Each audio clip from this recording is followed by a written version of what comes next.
Surprised? Yeah, a little bit different. I didn't do the countdown today. I apologize. Maybe I should start again. Let's start again.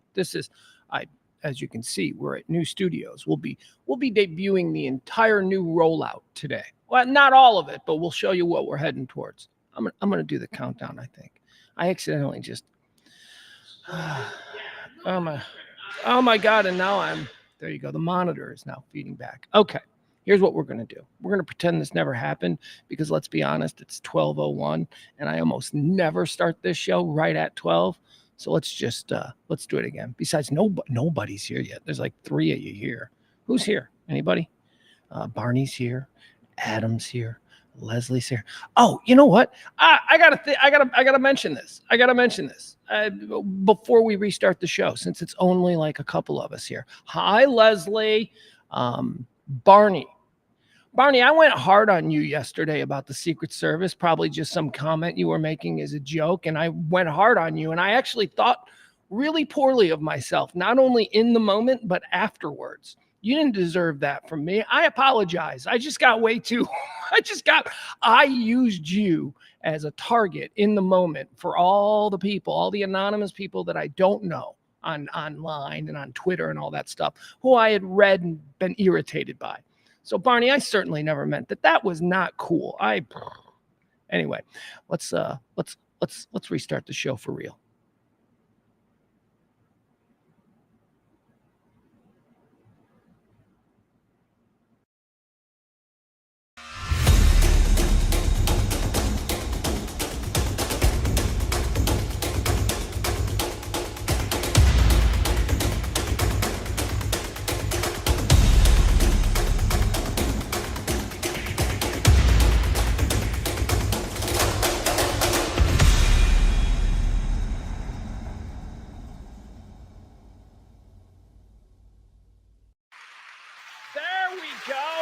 That's how it's supposed to be done. There you go. Now we feel right, huh? All right. Welcome to the Rant, folks. I am Pugs Moran. We do this each and every day here. I'm being distracted already because I've got a new monitor. I'll show you the new setup. It's, dare I say something from the 1980s that I would have said in this situation, but I really haven't said in like 40 years. Dare I say the new setup is tits. Oh, it's so tits. I'm just going to say it. Let's bring that back. Why can't we say tits anymore? Wait, is it a situation where we can't say tits anymore, or have we just moved on from that? Because I don't think that's offensive. If something is good, they're tits. I don't know what's offensive. I shouldn't be the one you're asking about what's offensive because, again, I am a middle-aged narcissist who every day at 12 p.m.-ish gets here on the YouTube or on the Facebook, not Twitter anymore. What Twitter? You can S&D Twitter. I'll tell you. Twitter announced over the weekend that they would no longer allow live streaming or whatever to be promoted. Or I don't even know what's promoted. I don't know what the real rule is. They're like, you got to be a blue check. No chance I will ever willingly give Elon Musk, the richest person in the world, $10 a month or whatever it is. I don't know, $10 a month for something that used to be free. It used to be free, and then the richest man in the world bought it, and now all of a sudden, now you got to pay for it. And no thank you. I'm a man of principles. What do we do here on this show? Well, I tell you absolutely everything that's happening in the world, whether it's hot topics, current events, gossip, celeb, whatever. It doesn't matter. Politics, sometimes. Here's the deal with the politics, though. All right, I'm not going to be able to have the monitor on. I just realized that. I got the monitor on a giant screen TV that's right in front of me, and it's way too distracting. It's just like a massive Orwellian me. Like just I'm going to be way too distracted by it. All right, moving on. The show is performed in a rant, a stream of consciousness rant, where I wake up early in the morning and I put together all the interesting details, the headlines, hot topics, anything people are buzzing about today, put it together in a list, and then I sit down here starting today at the amazing E-Gallery Studios on Dragon Street in the Design District, where I will be calling home most of these days. Now, a lot of projects happening here. I'll fill you in on those as they become more you know, we're just gonna try. That's all you can do. You can just try. The fate of this show, I don't know that this show is. We talk about the fate of this show. We've been doing it for 3 years. Who knows? I'm gonna do it as long as I can. Right now, hey, I love the new setup. Quite frankly, this is not currently. This is without doubt my favorite of all the setups that we've done here over the 3 years we've been doing these rants. Here behind me, look at that. That's actual E. That's actual E. That's the E gallery. That's one of his works that he's going to sell to some housewife for a whole lot of money because she's going to absolutely fall in love with it because some designer is going to say it really brings out the couch. And of course, the couch in this case probably costs $50,000. So, you know, you got to have the right thing to bring out the couch. Over the course of these shows, I hope to be showing behind me some of the other gallery artists that we're going to be promoting here at the E-Gallery. And I'm also going to be moving around. We're trying to figure out the versatility of this space. This is an incredible space here on Dragon Street. I mean, it is so big. You have no idea how big this space is. You might, because we're going to throw some parties. We're going to do some things here. But you know, why not do it now? Let me do this. Let me see.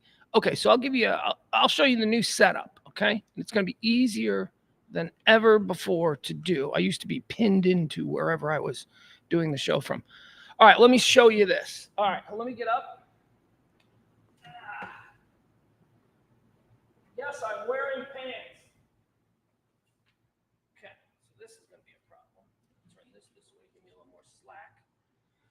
All right, so first of all, camera. All right, so here's what we're looking at. That's a 3-piece.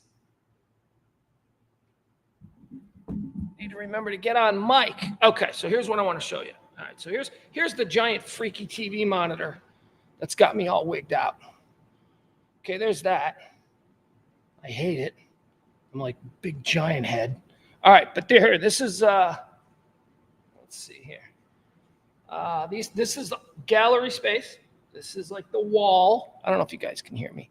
This is going to be filled with artists, giant, you know, typical art gallery stuff. And then that dark there, you don't need to know about that. That's like just a whole nother nation unto itself. That is a massive area where we also have some studios and all kinds of stuff. That backdrop there, see that little lounge area? See these like really big beanbag chairs? Okay. So that lounge back there, I think we're going to use that as a set. I think we're going to set up in the window maybe, and we'll do some stuff there. All right. Anyway, so this is kind of the new setup. There you go. You're getting a look at where I sit. I got a plant and everything. That's other people's equipment, which I have to keep out of the way. All right, let's see here. Let me get the camera back on, see if we can. I was really happy with the look of the camera before. Let's see if I can replicate that. All right. Nope, that camera is up. How you like that camera angle? That'll work. Again, folks, this is just a little behind the scenes thing. Here, let me redo this. That's not my, here we go. All right.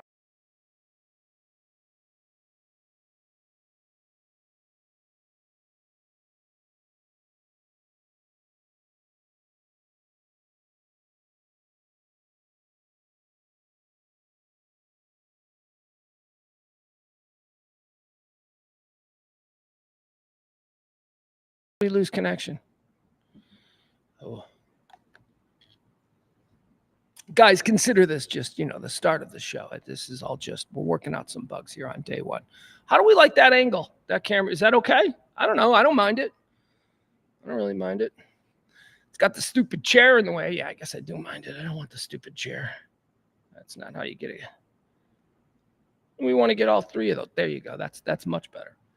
All right, I got to do one more thing I just realized. I got to plug in something that is not plugged in. Oh, there it is. Okay. Sorry, guys. It was the first day of getting everything right. I even got here. I was here at 11:30, like recording. Not anything that you guys will ever see. Hold on, got to disappear. Ugh.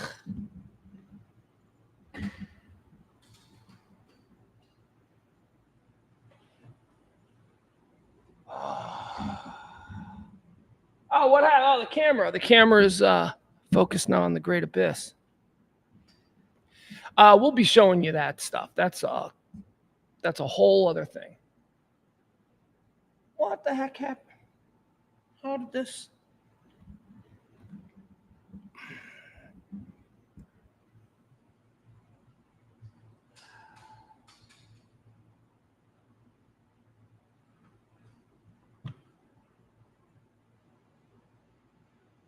I think we're going to keep it right there. I think that'll work.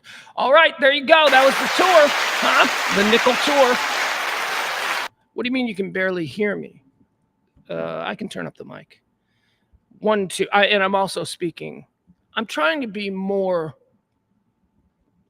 well, less like coked up, like less like.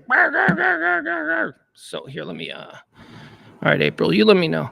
Is that better? Oh, this thing is broken. That's what's wrong with it. I've never used it before, and it's broken. All right, we'll do it like that. That'll be fine. All right, you guys, let me know. How does it sound? Does it sound better?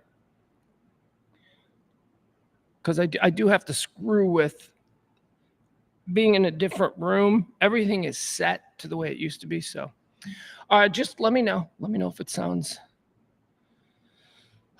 Barney is here. Adam is here. Leslie is here. Jeff is here. Peter is here. Jen's here. Sally's here. Jimmy Smells is here. Cam is here. Byron is here. Oh my goodness, everybody is here. All right. Byron says, we never see the countdown. You are always mid-sentence when the live kicks in. Really? I didn't know that. We might just be done with the countdown then. And this microphone is starting to give me fits. Here you go. One of these mic things is busted, so.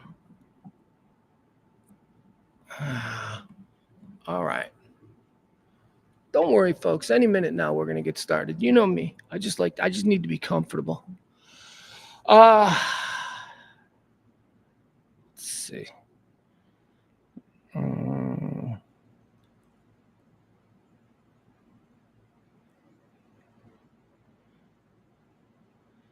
April's got some breaking news for us before we even start. April in the chat room says Senator Bob Menendez found guilty for bribery. Yeah. Okay. So what was that? I mean, he's an obvious scumbag. Hasn't he been an obvious scumbag for years? I mean, New Jersey senator, I mean, what do we expect? But there you go. So put the chat up. Okay, the chat isn't merged. There we go. We got to do that. Boom. How's that? No? Hold on.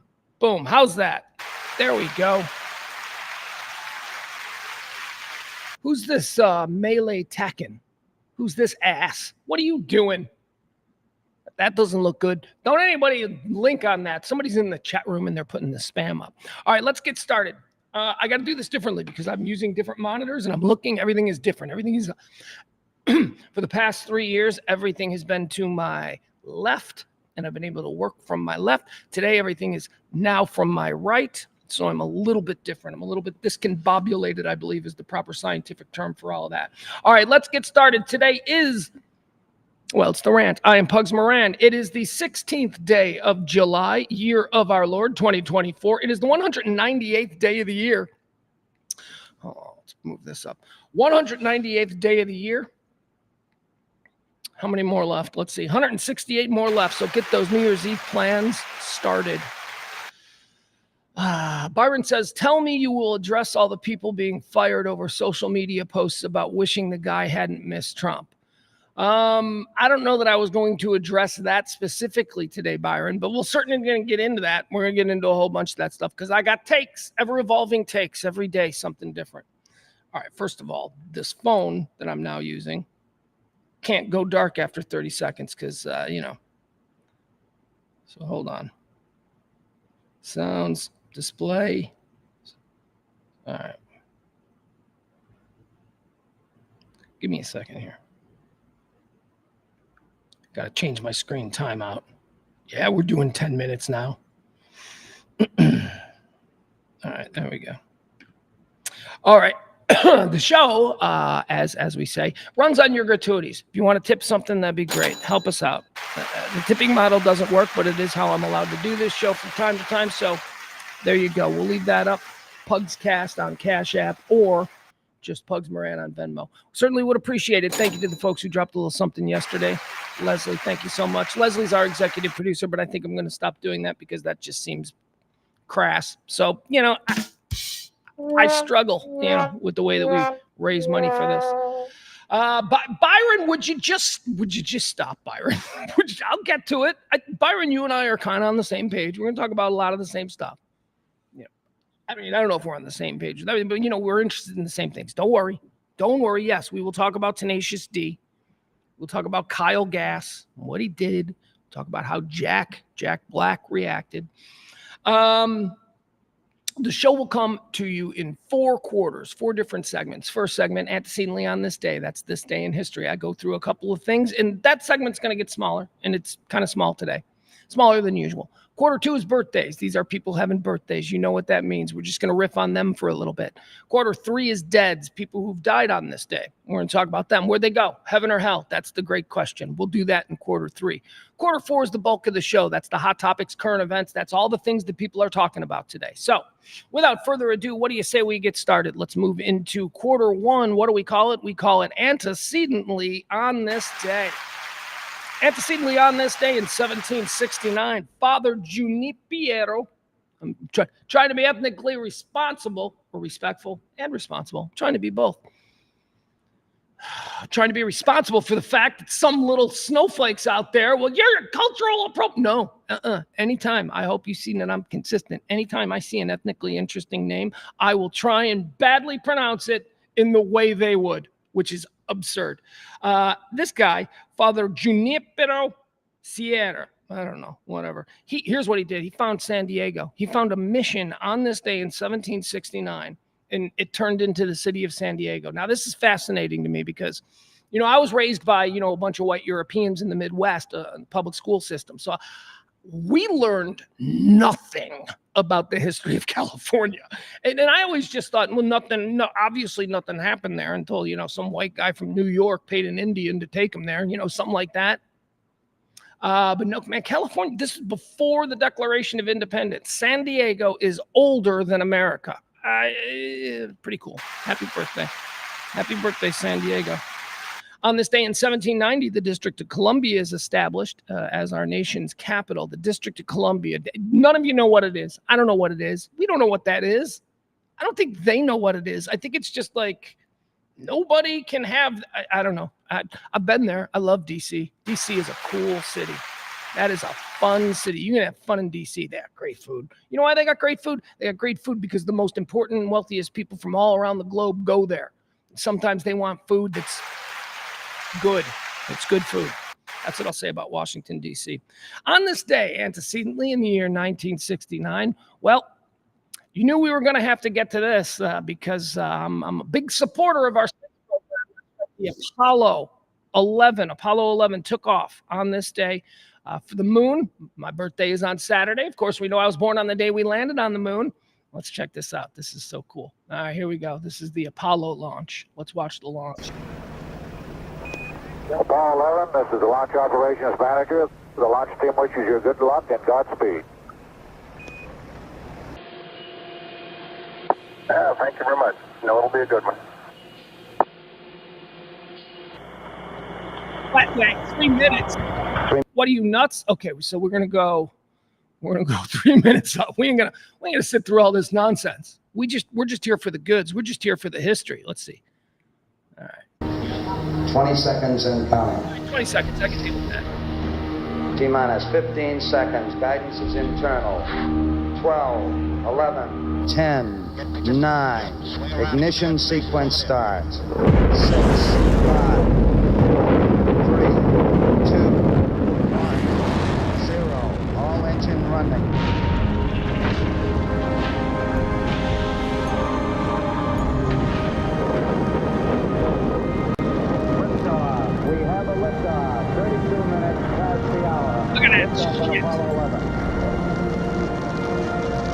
It's just a bunch of tin garbage cans on a pile of dynamite. That's pretty much what it was.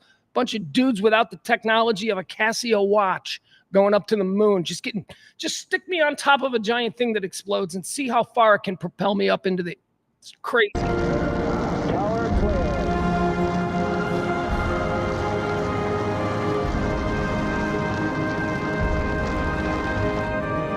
We got a roll program.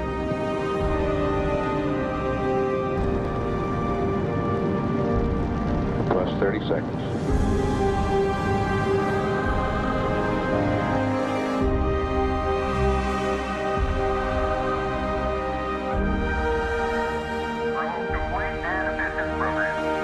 All right, very good. There we go. It would explode moments later.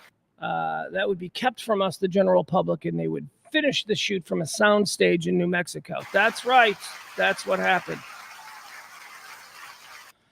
On this day, 1969, Apollo 11 takes off for the moon. Would make it there in the next few days. Saturday, July the 20th. On this day, antecedently in 1999, here's another weird one I can rant on for a while because this thing is bizarre. On this day in 1999, John F. Kennedy Jr., his wife Carolyn Bessette Kennedy, and her sister Lauren Bessette all die when the aircraft he was piloting crashes into the Atlantic Ocean off of the coast of Martha's Vineyard.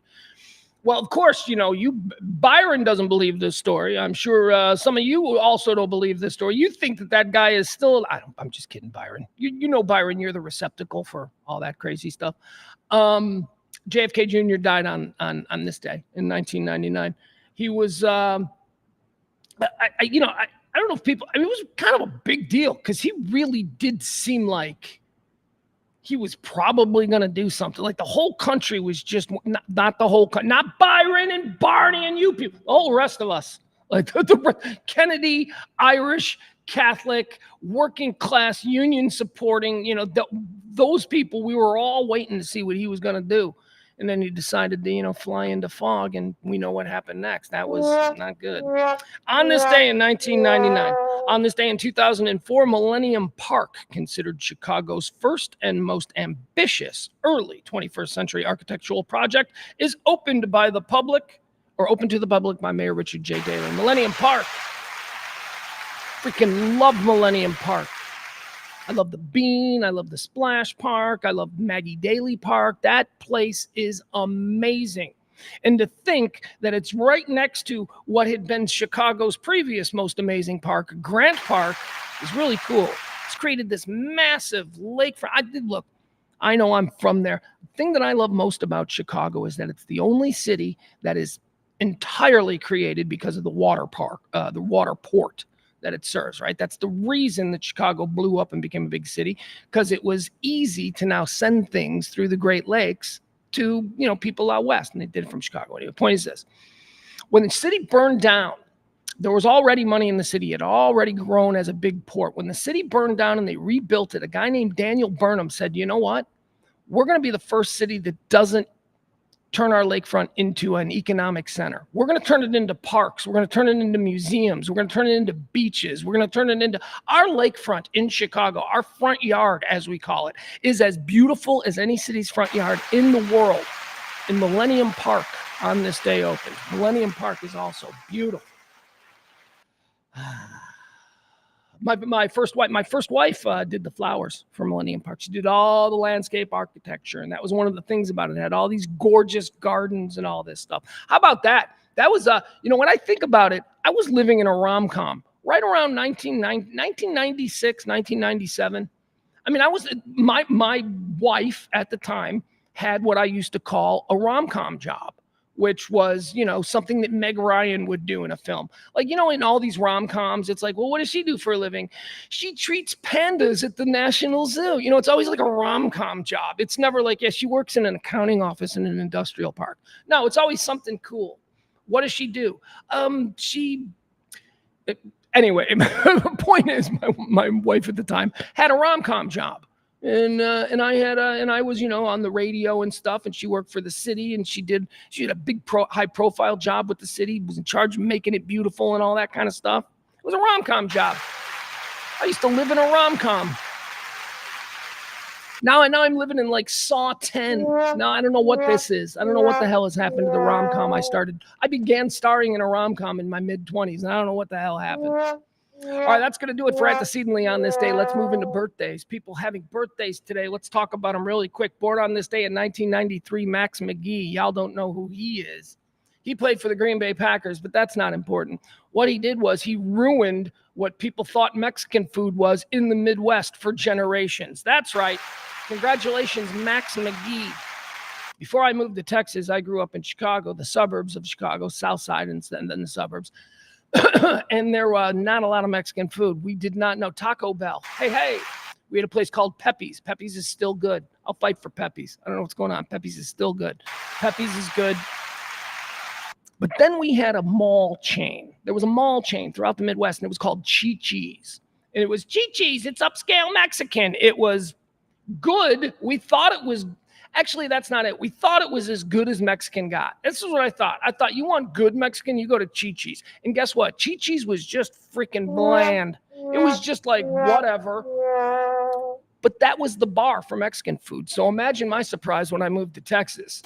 I was like, wait, this isn't Chi-Chi's. Chi-Chi's sucks. Chi-Chi's is a lie. Happy birthday, Max McGee. Born on this day in 1932. Born on this day in 1943. Jimmy Johnson. I love me some Jimmy Johnson, the old ball coach. I know that's not his nickname, but I'm going to give it to him anyway. I like Jimmy Johnson. He cried in front of me once. I'm interviewing him at the Texas Motor Speedway. I probably tell this story every year on his birthday because I don't have a plethora of Jimmy Johnson stories, but I do have one, and I think it's good. Jimmy Johnson was telling us about how he went to high school with Janis Joplin and how mean he was and how mean everybody in that town was to Janis Joplin. And it affected him. He's like, boy, he goes, I look back on that and I just think, wow, how horrible kids can be. And it was like, I don't know what he was conjuring. I don't know what shit he participated in back in, the 1960s, torturing a young Janis Joplin, but he felt bad and he started to cry. That showed me that that's a dude who was actually capable of compassion and empathy. I changed the way I thought about Jimmy Johnson in that moment. I thought he was just an evil football coach. And then I saw this moment of humanity and I'm like, okay, all right. Let's see here. What else do we have? Oh, does Adam got to leave? Adam's like, ugh, have a meeting. See y'all later. All right, later, Adam. See you, buddy. Come back later. You can catch up. These are all on YouTube. You know how it works. Let's see, birthdays. That's right. I apologize. Jimmy Johnson, born on this day in 1943. Another birthday, born on this day in 1952. One of my friends, I'm going to call him my friend. He wouldn't remember me, but boy, oh boy, do I remember him. Stuart Copeland. Brother of Ian Copeland, of course, of IRS records. And what else did Ian Copeland do? I don't know. Stuart Copeland, the guy we're talking about, celebrating a birthday today, the drummer from The Police. Stuart Copeland is my eyewitness whenever I tell my Kim Kardashian story. Kim Kardashian and I were, for a brief 5 to 10 minutes, the closest friends in the world. We haven't spoke much since.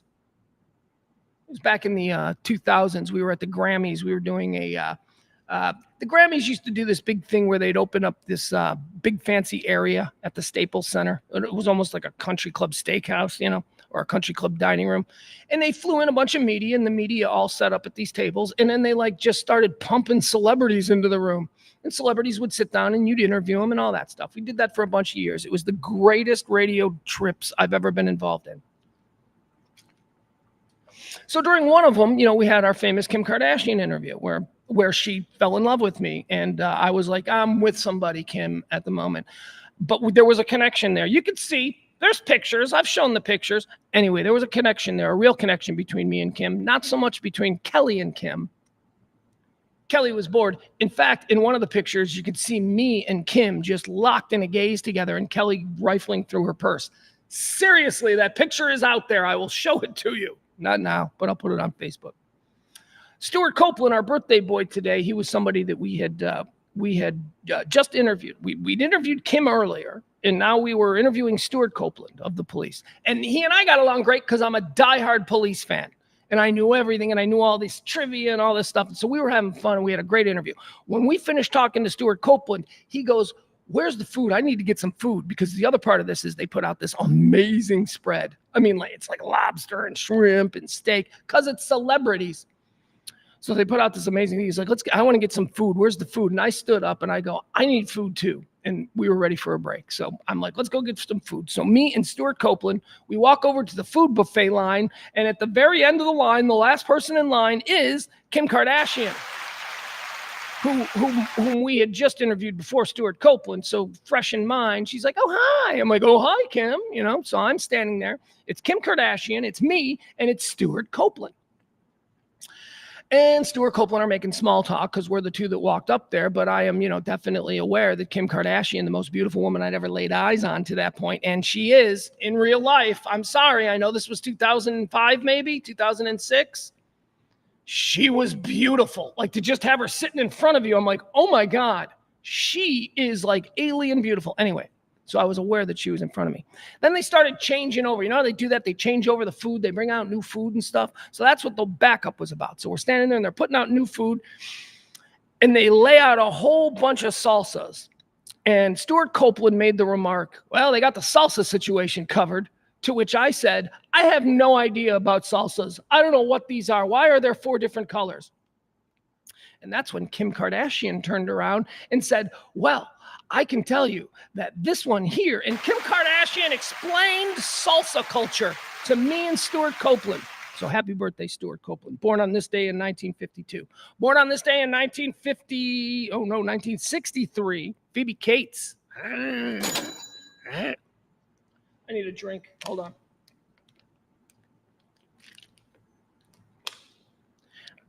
I still can't do it. Is what I'm trying to do. Phoebe Cates, ladies and gentlemen. Fast Times at Ridgemont High. That woman could have won 5 Oscars for Jane Austen novel interpretation. She could have done any number of Shakespearean projects, and it doesn't matter. No one will ever remember anything of Phoebe Cates other than when she came out of the pool in that red bikini in Fast Times at Ridgemont High. That's it.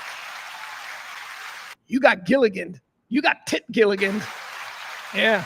You got, ain't nobody, everybody's like, yeah, she's a great actress, but can we put her in a bikini again? Because that was pretty intense for 1982, whenever the hell that was.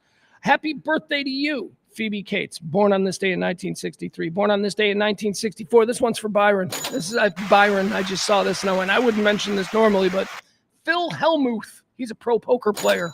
Byron knows who he is.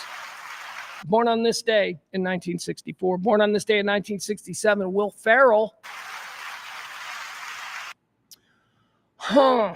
Will Ferrell. That's an interesting one. I love him. Don't get me wrong. I just love that guy. He is so funny.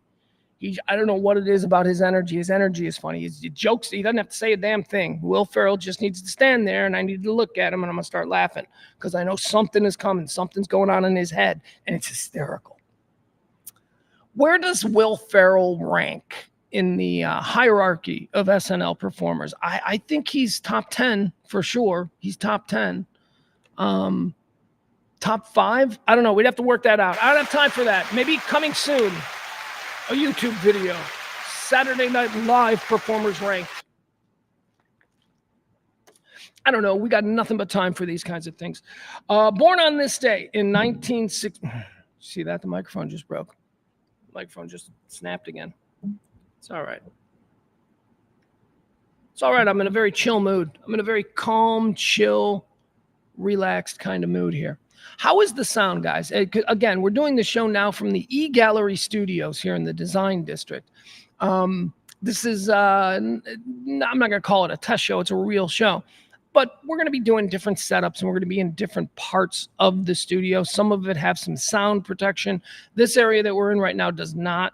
So I'm just kind of wondering, how is the regular, if we're just doing a show randomly here, how does it sound? Does it sound terrible? All right, I hope not. All right, keep moving here. Barry Sanders, born on this day in 1968. Barry Sanders. Barry Sanders is the second best running back of all time. He is the second best running back of all time that I've ever seen with my own eyes. And I guess that would make him the second best running back of all time. Although in my best running back of all time list, I do have people that I've never seen with mine own eyes. Mine own eyes, I said properly. Walter Payton is obviously number 1. He is the best running back of all time. And actually, no, I I say this different. This is complicated because it's Barry Sanders' birthday. Barry Sanders is the best running back I have ever seen. Barry Sanders is number one as a running back. As somebody, it's like, all right, we have to hand it off here. We have to give it to one guy. I'm giving it to Barry Sanders every time. We have to hand it off.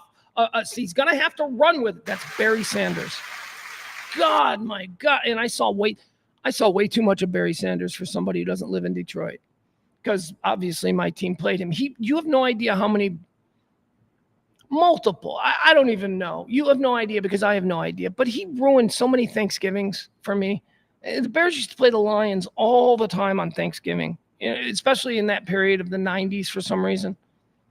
Ugh, Barry Sanders. Ugh. Anyway, he was great. He was so good, man. Oh, Walter Payton's number one. Barry Sanders number two. Jim Brown is number three. Eric Dickerson, I put at number four. And yeah, I do it. I begrudgingly do it because I don't like him. Emmitt Smith, he's number four or number five. That's my top five running backs. The one that shocks people is Eric Dickerson. But man, I'm sorry. I might even be wrong on this, but that's all eye test for me. Because I was first getting really into football when Eric Dickerson was dominating football. And I just remember, and I was a Rams fan. I remember him at SMU. I remember him with the Rams. I specifically remember his first couple of seasons with the Rams with those glasses and the Jerry curl. Oh, man. Eric Dickerson. God, I loved watching him. He was sort of a hybrid. He was like somewhere in between Barry Sanders and Walter Payton. Born on this day in 1968, Barry Sanders. Born on this day in 1971, Corey Feldman. Okay, you know what that means, folks. It is time for us to revisit my favorite video on YouTube, Corey Feldman performing at Chicago's, Riot Fest. This is from Riot Fest from, I believe, 2 years ago now. Corey Feldman. Is this Douglas Park? I don't know. Was it in Douglas Park?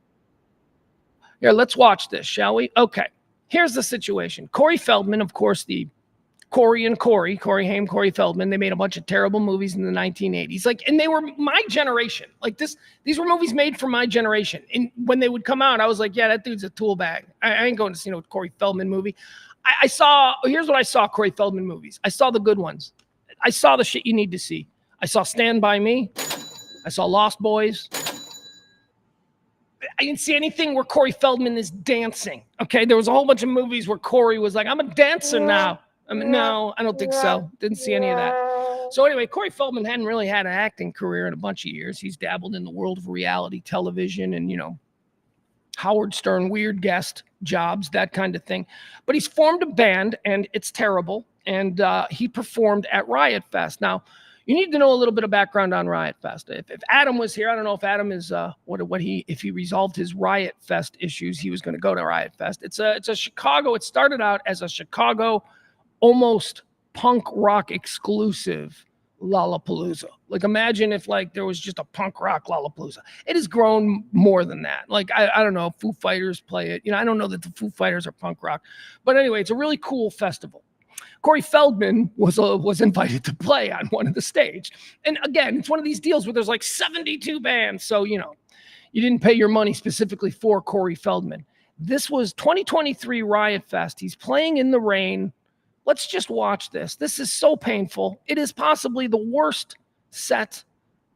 I don't even know that it's not a bit. I'm not even sure that Corey Feldman didn't in some way anticipate that, him bombing on stage could go viral. I don't know what it is, but here we go. Let's watch a little Corey Feldman. I'm going to jump around, but I want to point out some things to you.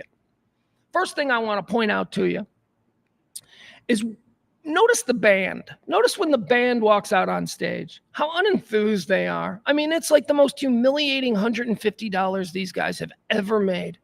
And especially the guitar player. The guitar player is livid.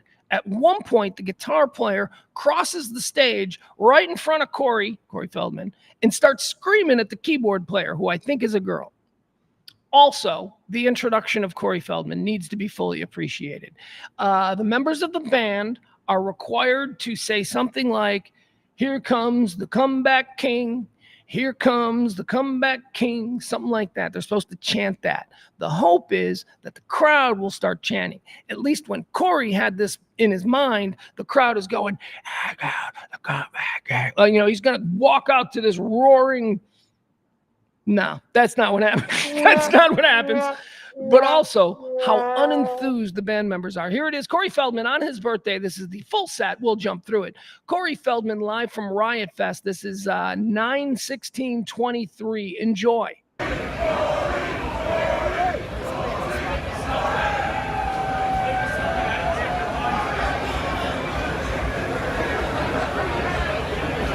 All right, that girl's in the band. I think she's the keyboard player, and it appears that, I don't even know if she's a real keyboard player or what her deal is, but it's obvious to me she's only in the band because she's sleeping with Corey. That's how Corey rolls. That's how he seems. Anyway, here we go. Band starting out good. The crowd is, I think, ironically, chanting, Corey, Corey, Corey.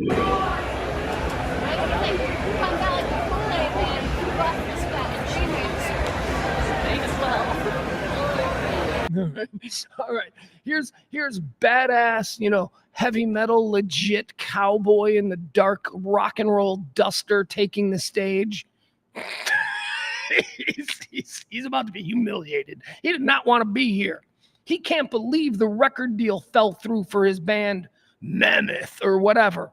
Now he's playing with Corey Feldman. All right, this guy here, this dude right here, this dude is not happy. Watch him.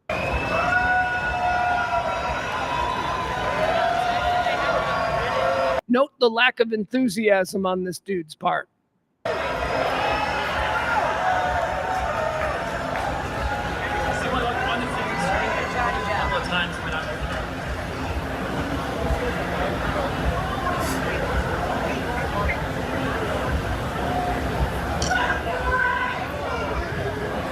Once again, we're watching Corey Feldman's disastrous stage performance at Riot Fest in Chicago in 2023 on his birthday. Hey, you guys, let's start a chant to bring Corey out here. What do you say? Yeah. Hey, you guys, he's telling me that he wants you to be chanting. So what do you say we you can get a little chant going, huh? Maybe. Here he comes. The comeback king. Here he comes. The comeback king. Here he comes. All right, so he starts out okay with this. He's like, here we come, like he's into it. He's giving the crowd a chance to embrace the chant. Notice how it changes when the crowd doesn't embrace it. He's like, here he comes, here it goes. Comeback king. Here he comes. The comeback king. Here he comes. The comeback king. Here he comes, the comeback king. Here he comes, the comeback king. Let's go. Here he comes. You can't yell at the crowd. Let's go. Come on. Be more excited that Corey Feldman's here. What's going on? Dude was in Lost Boys. Come on. This dude looks like he's a vampire from Lost Boys. This is the dude, though. This dude right here, I'm circling him. He is angry, man. He was supposed to be in, I don't know, Train or something like that. He's not supposed to be playing with Corey Feldman for $150 on a rainy Saturday in Chicago. This is not this. And he's got tech problems, and he doesn't handle it well. Comeback king. Here he comes. You want him to come out?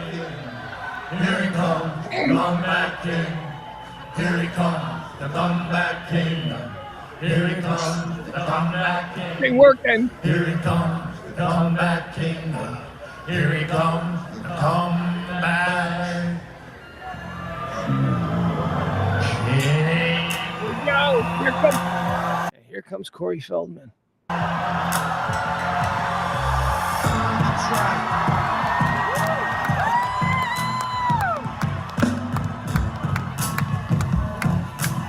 Start it over.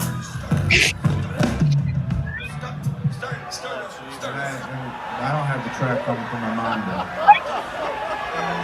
On the same count, everybody. Really? Really? Really, people? We went over this in the lobby of the hotel. Really? He's not. I got to see that again. Well, the thing that people don't know about Corey Feldman is the man is a perfectionist. The man needs everything. Let's see. Here we go.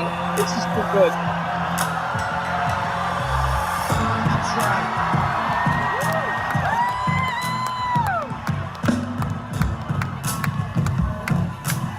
Start it over.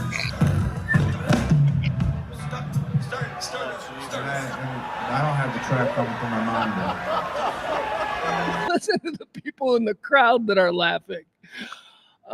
Still, folks, I need you to pay attention to this guy because when the song starts going, he loses it. On the same count, everybody. Really? Take two. He thinks he's on a movie set where they can do a second take. He's playing live in front of people, the most unforgiving place that he could be to try and start something over. And yet he's. Watch this guy. He's having a problem. Right now he's trying to get his shit fixed by this guy. This guy's going to be zero help.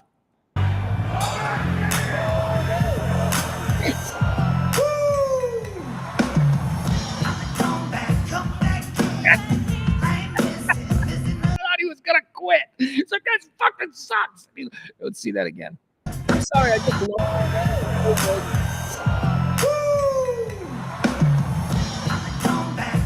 So now he's gonna yell at the keyboard player, who I don't know what she's doing. So like right there, I thought he was gonna quit and walk off, but he realizes he really needs the 150.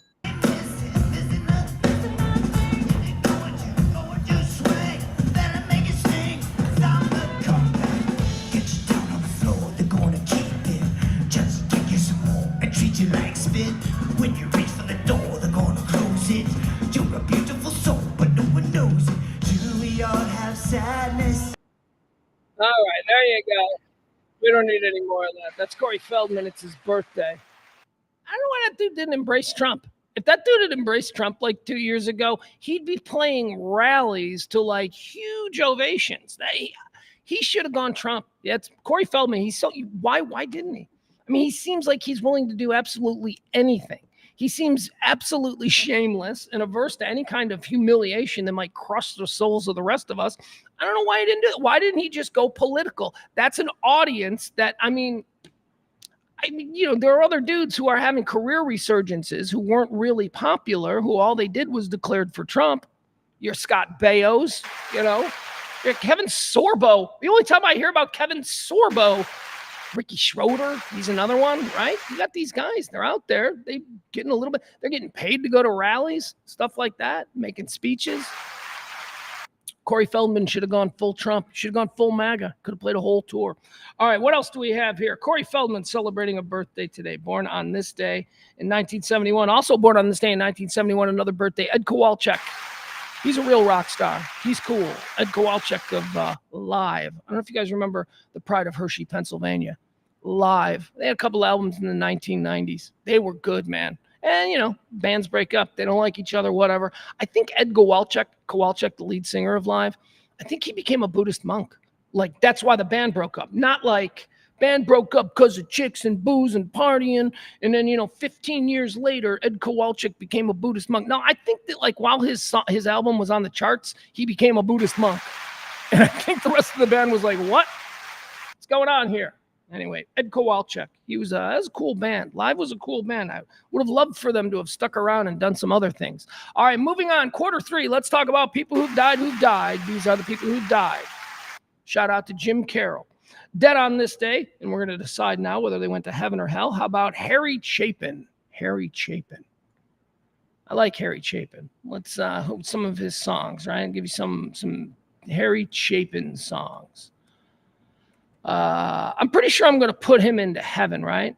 Go, Cat's in the Cradle. Oh, you son of a bitch. Never mind. You're not going to heaven. Nope. What else does he got? Cat's in the Cradle. Get out of here with that song. Oh, my God. Oh, the cat's in the cradle in the... Get out of here. I always get Harry Chapin confused with the other guy. Who's the other guy who's much better? Jim Croce. That's it. Jim Croce, much better. Harry Chapin's going to hell because of that stupid Cats in the Cradle song. I have my personal reasons why that song haunted me my entire childhood, but you know what? Go kick rocks, Harry Chapin. Died on this day, 1981. Dead on this day in 2014. Johnny Winter. Now I'm more familiar. Johnny and Edgar Winter. You guys know about these two? Edgar Winter, first of all, Frankenstein. Johnny Winter was a guitar player. Edgar Winter was a keyboard player. Edgar Winter was a crazy, awesome keyboard player. Johnny Winter was a crazy, awesome blues guitar player. They had two completely different groups. Did they play together? I don't know. Did they play together? That's a good question. Because I know the Edgar Winters group was Johnny Winter. I don't think so. I think Johnny had his own thing. Point is this, they were both albinos. And it was really strange for me as a young child who didn't understand about albinoism and all that stuff to see a rock star. Basically, you know what they looked like? They looked like Game of Thrones ice demon characters. Remember the ice demons with the long white hair on Game of Thrones? That's what the Winters brothers looked like. Don't judge a book by its cover, though, because you'll deprive yourself some wonderful music. I always wanted to do a show that used Frankenstein as the theme song. I just love that song, Frankenstein. There's just anytime Frankenstein was a song. It was a hit in the 1970s. It was a hit for Edgar Winter, the brother of Johnny Winter. And it was a keyboard solo. There were no lyrics to Frankenstein. It was just all keyboards. And it just had such a cool riff. I just always thought that was a badass song. Where am I going to put Johnny Winter? He was an albino. I'm putting him in heaven. Because that must have been rough for him as a kid. I'm sure kids are mean and stuff. So I'm going to put the albino in heaven. There's always a place in heaven for people with, challenges while they're children. Born or dead on this day in 2017. How about George Romero? George Romero died on this day in 2017. He was a filmmaker. Now, Dawn of the Dead, right? Let's go through George Romero's filmography. Let's see here. Does he have a filmography? Well, I mean, he's got a filmography, but George Romero, first of all, he's going to hell. Are you kidding me? This dude made some of the most fucked up horror films in the history of horror films. Career, let's see. Now I don't care about after graduating. Let's see. Let's run through some of these movies. Romero, 1978. No, he did more than that. 70s and 80s. What about 60s? Did he do stuff in the 60s? I think he did. Night of the Living Dead, 1968. There you go. We're coming to get you, Barbara. That started the whole zombie craze. Night of the Living Dead, George Romero. He started it. He's responsible for it. I don't like the zombie craze. He's in hell. He's absolutely in hell. You don't think we can put George Romero in heaven, do you? Dead on this day in 2021, Biz Markie. He's the guy who did the song You got what I need. And you say you're just a friend. That's him, right? All right, if it is, he's going to heaven. I'm gonna put Biz Markie in heaven. I know nothing about that dude, but that was a silly, fun song. I'm not gonna be mad at that dude for that. All right, that's going to do it, folks. That's the first 3 quarters in the books here on today's Rant 1, 2, and 3. Now it's time for us to get into all the headlines and all of that good stuff. I do want to remind you, though, the show runs on your gratuities. Thank you so much. Drop a little something if you can, please. We're abandoning this. Help the show out. That's how we do this. All right, let's see here. What's the big story? The big story, RNC starts tonight. Oh, it started last night. Trump was there. He was there in the crowd. Good for him. I said yesterday that is typically not how you do it. You usually do not see the candidate, and you usually don't see the party until Thursday, because the whole premise of the convention is that these delegates are supposed to be canoodling and deciding, even though for the past 10 conventions or so that I've been watching, it's always been decided going in, but still the candidate that traditionally doesn't show up till Thursday. Nope, not now. Trump was there opening night with his bandage on his ear. That was a good look. Bandage on the ear. Didn't watch any of it. Not one goddamn thing. Here's what I did. I did catch that Katie Britt, and I went, yeah, she's hot. I bet she's into some stuff. Like her and her husband, anybody who presents that wholesome and that, they're swingers. They're doing something. There's something going on with that Katie Britt. She's too hot. And here's another thing that bothers me about, never mind, I'm not going to say it. We'll move on. Who else did I see last night? Nobody, because it was all the idiots, right? It was the idiot circus last night at the RNC. Did we get any porn stars up there? Did we get any guys who were just released from prison? I don't know. I don't watch these things. I'm just here for the riots. I'll be quite honest with you. I do not give a shit about the Democratic National Convention or the Republican National Convention. I'm not a political person. I think anybody who describes themselves as partisan on one side or the other is a fool. I think that as soon as the bulk of us realize that all of these people have been playing a game and trying to work us like puppets, especially these last 10, 15 years. I mean, it's really gotten crazy. So anyway, I don't play the political game. You guys know that. So I don't watch that garbage. Milwaukee's a wonderful city. Milwaukee's a fun city. I love Milwaukee. Milwaukee's a party town.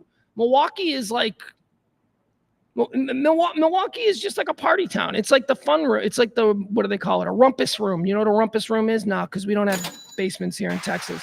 A rumpus room is like a basement that's been sort of turned in with wood paneling and stuff into a place where everybody hangs out and has fun. That's what Wisconsin is to me. Wisconsin is a rumpus room of a state. Milwaukee is a rumpus room of a city. You just go there, you have fun, you drive there. You live in Chicago, you drive there because you want to go to different bars this weekend. So you drive there, maybe you get a hotel room. If you're smart, you do. I mean, you can drive back. It's only like 90 minutes, but you know, you don't want to after hitting the bars. You don't want to Jeffrey Dahmer it. That's what Dahmer always did. That was one of the most impressive things about Jeffrey Dahmer. Not that there was a list of impressive things about Jeffrey Dahmer, but one of them was he was able to get like drunk in Chicago bars and then drive home to Milwaukee on the regular, which is just not something I'd be willing to chance. Those state cops in both Illinois and Wisconsin, man, they watch the border. They will get you if it's, you don't want to be driving between Chicago and Milwaukee at 3:30 a.m. on a Saturday morning, right? No, you don't. Anyway, congrats, Jeffrey Dahmer. I was always impressed by that little fun fact. Why are we talking about Jeffrey Dahmer? Because Milwaukee. Because I'm free balling my talk about the RNC and I got nothing. There we go. RNC continues tonight. Bunch of boring people saying a bunch of stupid shit they don't even believe in order to try and manipulate us because they think we're stupid. All right, what else do I have? J.D. Vance, look at him. We got ourselves a vice presidential candidate who wears eyeliner. He goes on TV with makeup on. No, he doesn't. That's just how his pretty eyes are. Now he's going to, look, I'm sorry, he's going to have to prove to me that he's not wearing eyeliner. That's what I say about J.D. Vance. Don't know anything about him. Here's what I know. Watched 20 minutes of that movie that he was responsible for, and I went, this movie sucks. This is boring. I don't want to watch this garbage. Seemed like a movie that my grandma and aunts would have enjoyed, like in the 1980s. I ain't watching that garbage, so I didn't see the movie. I know he's a senator from Ohio. Don't know why he was chosen. I mean, I understand that they think that he can deliver Ohio, but I don't think so. I don't think he is. He's so ardently anti-choice. He's very pro-life. And I don't know, unless that's the very reason, because they think what he's not going to get you in the Midwestern states, maybe he'll deliver Southern states who think that Trump maybe isn't all that committed to the pro-life stance. I don't know. He was not the choice that I would have made. I also wouldn't have I would have gone with that Burgum dude. You got to go with somebody that nobody knows, so that you can then project all kinds of first impressions. And that Burgum's first impression, George Washington, he really does. Looks like George Washington. He might be fucking nuts. Like, he could be like, you know, like Stalin. You know, we just don't know. But it doesn't matter. We don't know. We don't know anything about him. I'm willing to go with the unknown. Because what I know about all the people who have been put in place, I don't trust Biden. I don't trust Kamala. I certainly don't trust Trump. I don't trust J.D. Vance. Burgum? I don't know. Do I trust him? Let's find out. That's why I would have gone with him. I think he would have appealed to the independent voter who's just looking at Biden going, he'll be dead by December and we'll be swearing in Kamala in January. And I don't know how I feel about that. J.D. Vance has been added to the ticket. He is Trump's vice president.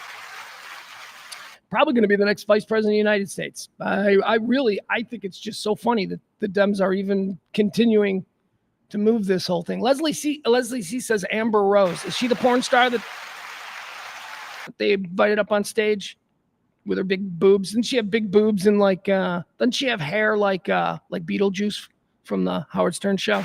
Isn't that her? I don't know.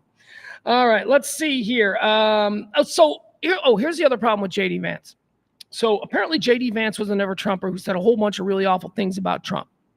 And he did it to the state where there is now a pretty hefty video that is going around that just has all of him talking shit about Trump. Trump's a rapist. Trump is stupid people like Trump. All of these things that J.D. Vance said. He has completely turned on that. And, look, here's what he says. And you got to be fair. Here's what J.D. Vance says. He says, I said all of those things before he was elected president in 2016. What he did as president changed my mind. You got to be fair on that. I mean, I still think he's full of shit. Don't get me wrong, because he's a politician. So I think he's totally full of shit. But that's a good excuse. That excuse could work. I said those things before I saw him as president. And I saw him as president, and I've been supporting him since. He can go with that. I mean, if the gotcha doesn't have Velcro, it ain't going to stick, right? I mean, this is a gotcha in the moment, but nobody's going to remember because you can point to the last 4 years of J.D. Vance being, that guy. So I think that's fine. His roommate is one of the people, I guess some news, they got a hold of like text messages. And the text messages were provided to the news by the person that J.D. Vance was texting. J.D. Vance apparently was shit texting his old college roommate, who is a Georgia Republican. But he's not a Trump guy. He's like a Brian Kemp guy, I guess. He's not a Trump guy. So this Georgia Republican got all of these private, not even like social media public, private between two old friends, texts of J.D. Vance giving his real thoughts on Donald Trump, and he released it. And here's what he said. His roomie said, he added that Vance is a, quote, sellout, describing him as angry and vindictive. He says, I'm the guy J.D. Vance sent the America's Hitler text to in 2016. He was my roommate in law school.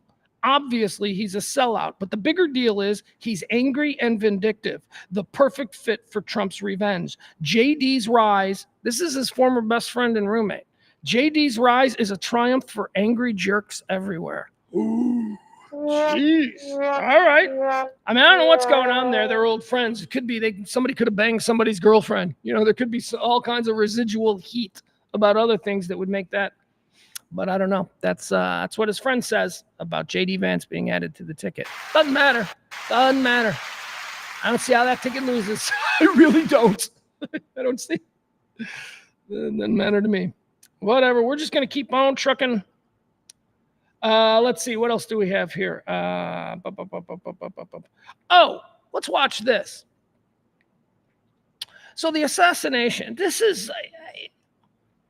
I opened the show today in the very early first few moments of the show today. I opened with an apology to Barney because he took a shot at the Secret Service, and I was just getting really mad at I have a lot of respect for the Secret Service. There is actually a woman that I went to high school with. Actually, I didn't go to high school with her. Well, she was like a freshman when I was a senior. She's a friend's little sister. She's a friend of mine's little sister. She went and became a Secret Service agent. She served for Obama. She served for Bush. She was really great. I believe she's dead now. I believe, cancer, that whole thing. She's great. So anyway, I just always had a lot of, and I grew up in Orland Park, Illinois, a town, the hometown of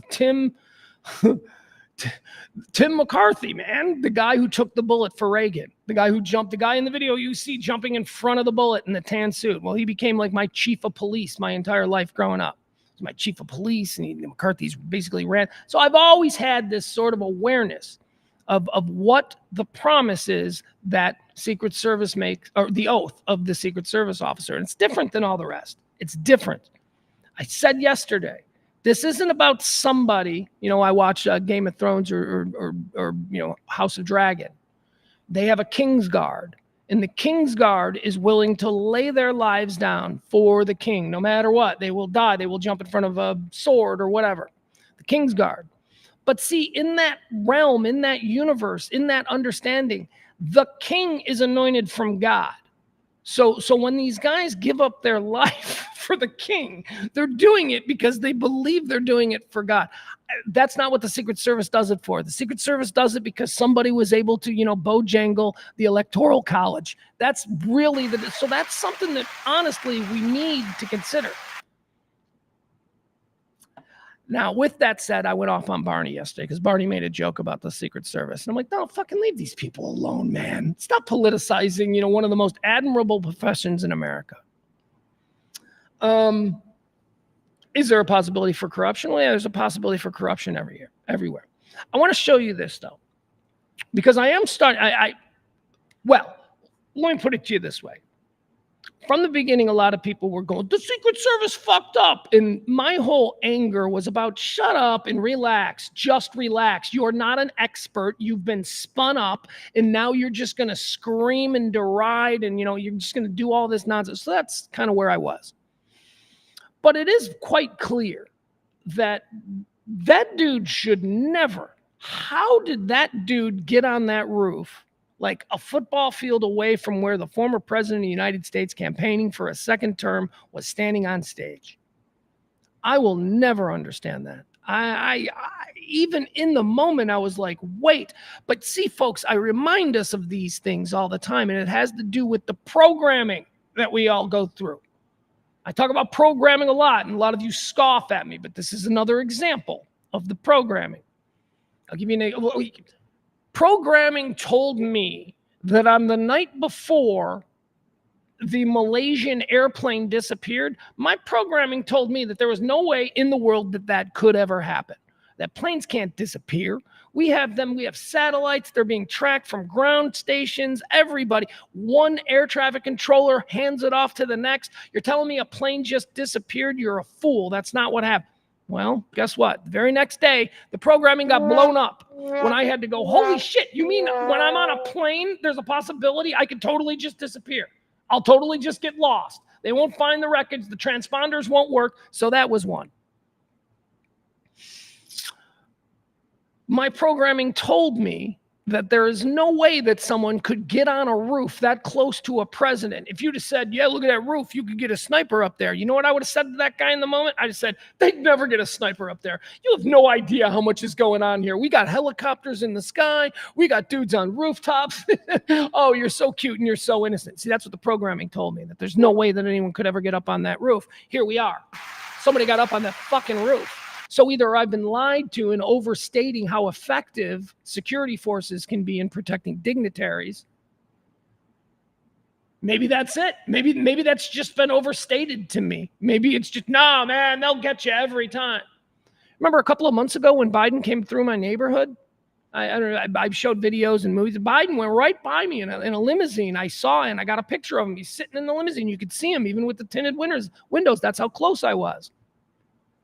The operation to move Joe Biden through Highland Park, Texas, was unbelievable. There were multiple helicopters in the sky hovering over, hundreds and hundreds of support vehicles in this parade before. So yes, I would have thought that on a standing location, an event that had probably been vetted for weeks and weeks and weeks, security had been, what, you want to do the Trump rally here? Okay, we got to get Secret Service out like 2 months before and figure everything out. I assume that's what happened. But now the Secret Service, the leader of the Secret Service is saying, look, the buck stops with me. There's a lot of people being shitty to individual agents. You need to stop that. You guys are just garbage. If we decide collectively in the court of public opinion, which, I'm talking to right now, if we decide that there was a gross fuck up, then yeah, the only person that needs to go is the head of the FBI. That's it. And he has already come out and said, look, the buck stops with me. Now, what is the FBI and the Secret Service? What are they saying about what went down? Well, they're blaming local police. They're blaming the local police for being absolutely terrible. And I have to tell you, folks, this was a very small community. This is like county cops in a rural area. We saw when tragedy occurs or when there's a really important thing going down, we cannot depend on this level of law enforcement. Just may I direct your attention to Robb Elementary School. Remember those local county rural cops who just went, but I'm scared to go in and save them kids, right? So whatever. They're not exactly at the level of what I would say governmental protective services, Secret Service, the FBI, whatever it is, ATF, DEA. They're not at that level. They're not at that level. They're dudes who make, what, 50 grand a year, drive pickup trucks. Just regular dudes who live next door to you. And then they have a cop car. And so, you know, but come on. So that's what the Secret Service is doing. The Secret Service is now blaming local police. And they're saying they completely fucked up. Somebody fucked up. Now, as far as blaming the local police, I have seen countless videos of the area surrounding that building that the sniper was on. I've seen countless videos of meandering county police officers, all decked out in their I'm going to war uniforms, but they are not federal officers. These are obviously local officers. And they're sort of walking around, and there's a video out there that shows like confusion, like they're looking for somebody. Like somehow, I don't know if they were like ripping a butt and like this dude snuck past them or whatever, but somehow this, probably talking to a chick. Yeah, man. Yeah, you know, I'm important. That's why I get ripping a butt, talking to chicks. And this dude just shimmies up a gutter up under the roof.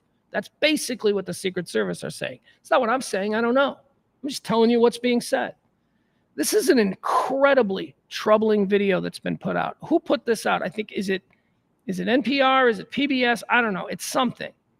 But it is a video that shows the real time of the assassination in a split screen. Okay? It shows you how long before the shots were fired that people in the crowd were telling police about the dude on the roof. People in the crowd were like, there's a guy on the roof right there, and he's got a gun. Is anybody going to do anything? Now you think, oh, Pugs, it happened so quickly. How can you expect? It didn't happen quickly. It took like 2 minutes. This dude was up there on the roof for like 2 minutes. Let's watch this. It's quite troubling, but also at the same time, I think very fascinating. Who put this out? I'll tell you who put this. I don't know who put it out. I'll let you know. All right, there it is. Now watch. So what we're looking at here, the speech, he's making the speech on the right, on the left, the left of the split screen right here. This is, you're going to see video, assembled video from people in the crowd pointing out in real time that there's a dude on the roof with a gun. Okay, so let's watch. Look, they're all pointing. The Atlantic, maybe the Pacific. Yeah, someone's on top. All right, so right here, yeah, someone's on the roof. Look at all of these people staring at this roof. All of these people, Trump is talking on the right. All of these people are like, hey, there's a dude up there. Is this a cop right here in the matching black pants and shirt? Is he some kind of security? Top of the roof, look. There he is right there. Right there, see him? He's laying down, see him? Yeah. So here he is right here. He's up there on the roof. Everybody sees him. Yeah, he's laying down. And still I'm here with you fighting like hell to get a senator. What's happening? And to make sure we take back the White House, because if we do, we're going to make America better than ever before. We're going to make it. Yeah, look. And it's There not he is. easy because we have millions and Look, there he is now. He's moving. They're just casually talking about, yeah, there's a guy on the roof. He's got a gun. It looks like he's cleaning his gun right now. Nobody seems to be stopping him. millions of people. And Look, and now he's moving. He's moving. He's starting to move. He's moving into position. And now you hear somebody talking to a cop going, officer. He's talking to a cop who's right there. And it's There he not is. easy because we have millions and millions of people in our country that shouldn't be here. Dangerous people, criminals. We have criminals. We have drug dealers. We have people that should not be here. And it's much tougher than if. He's crawling around. Trump is still like a minute away from when the shots go off. All of this time. Holy crap. What was going on here? It happened. He went right on the roof again. Ever. In recorded history, we're the best border. In fact, if they could ever put up a chart, I don't know if they can do it. Do you guys have access to that chart? Look at this, JFK Jr. He's alive. He's alive and he's here. And, you know that he's probably a true Kennedy because when the bullets started flying, he seemed to be leaning into them. He doesn't even move. He's like, yeah, bullets, I'm a Kennedy. They'll find me no matter what I do. That I love so much. You don't mind if I go off teleprompter, do you? Because these teleprompters are so. See this girl right here. She's so hot, but I bet she's just so fucking irritating. Look at her with her red hat. Ugh, baby, you're not hot enough to be that irritating. Damn boring. I try and explain that. Oh, there's it. Wow. You guys are doing it. They're getting better with time. All right, so now we're just rolling. He's rolled. That dude is still up on the roof. Those people are talking to cops. Hey, officer, there's a guy on the roof. My guys, take a look at that chart. Take a look at the arrow on the bottom. See the big red arrow, right? So that's when I left office. That was the lowest point, and that comes right from the government services, comes right out of Border Patrol. Take a look at that. So that arrow is the lowest amount of illegal immigration ever in recorded history into our country. And then the worst president in the history of... Look at all of this time that is elapsing. This is all of this time. He's on a rooftop with a gun. Hundreds of people in the crowd seem to be looking at him. Why isn't the Secret Service looking at him? That is a real question that it's a change from yesterday. It's a change from yesterday. God. Our country took over. And look what happened to our country. Probably 20 million people. And you know, that's a little bit over that chart. That chart's a couple of months old. And if you want to really see something that says...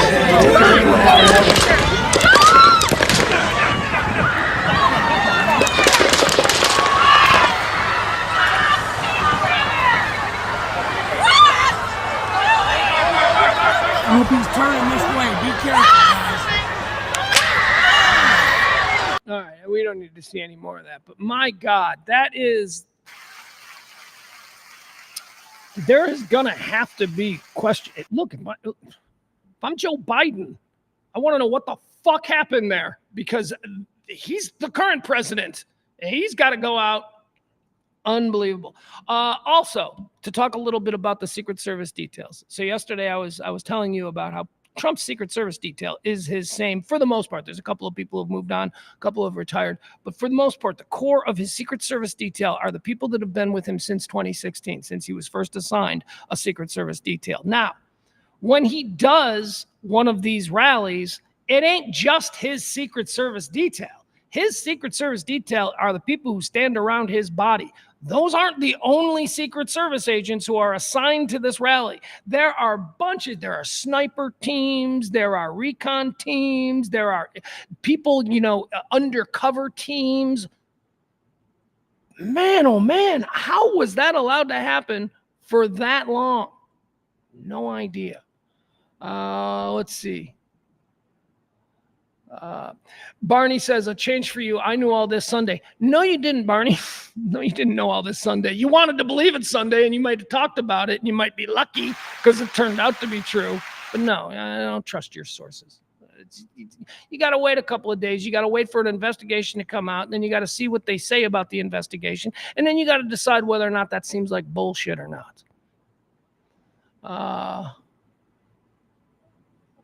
Sunbrew Bikini Team is joining us in the chat room. What is that about? Totally missing the hot girl above. No, don't you worry. I already said that. You're just joining us. I pointed it out. There were two hot girls right behind Trump. Both of them just probably intolerably irritating, but hot, super hot. Hey, it's not the first. Hot chicks are irritating. All right, let's go. That's a crazy story. That is that video is pretty shocking. All right, what's this one here? All right, we did that. That was New York Post. Trump. Oh, here. How about this? Here's a story that's no, I don't want to link to it. Here's a story that is trending today. And I don't know how big a story it is. Hold on, is this thing moving? It's fascinating, though. It is another fascinating look into what we're dealing with. When I tell you that you guys and your hatred and let's kill Biden, righty-tighty. Hold on, lefty-loosey. I want to go righty-tighty. I want to tighten this. The violent rhetoric that we've all been hearing and putting up with from both sides. There's like one side out there going, only one side is doing violent. Oh, shut up. People, you say it loud enough, maybe a couple of people will believe it, I guess. Both sides. But you're all a bunch of idiots. And I've been telling you that these fuckers don't even hate each other, man. They're ginning you up to do their dirty work. So here's what happened. Trump would like RFK Jr. to endorse him. Trump would like RFK Jr. to come out to Milwaukee and, appear on stage and all that kind of stuff. So Trump gave RFK Jr. a call yesterday. Now, the call was a private call between Donald Trump and RFK Jr. Like these calls do happen all the time.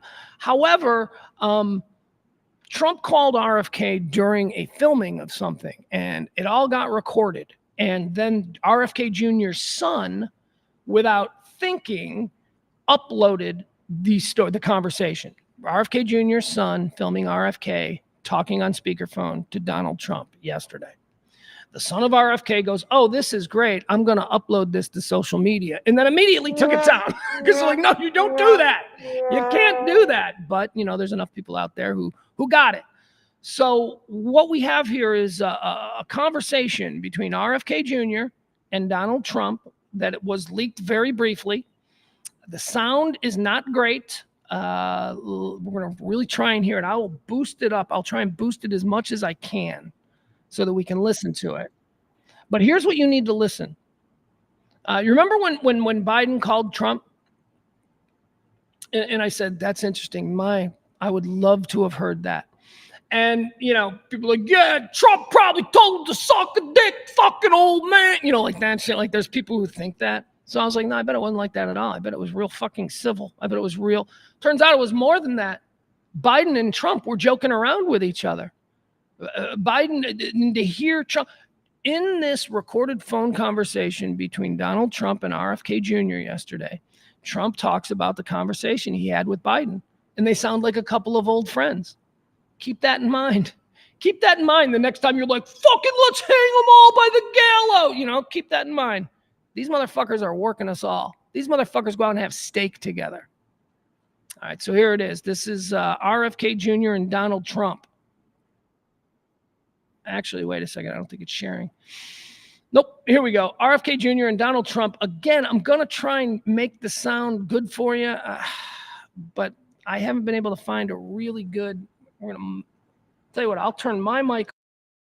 Yeah, I'm going to turn my mic off, and I'm going to turn that all the way up. If you got headphones, it'll probably be better for you, but not a lot of you are probably watching this on headphones. Give me a second.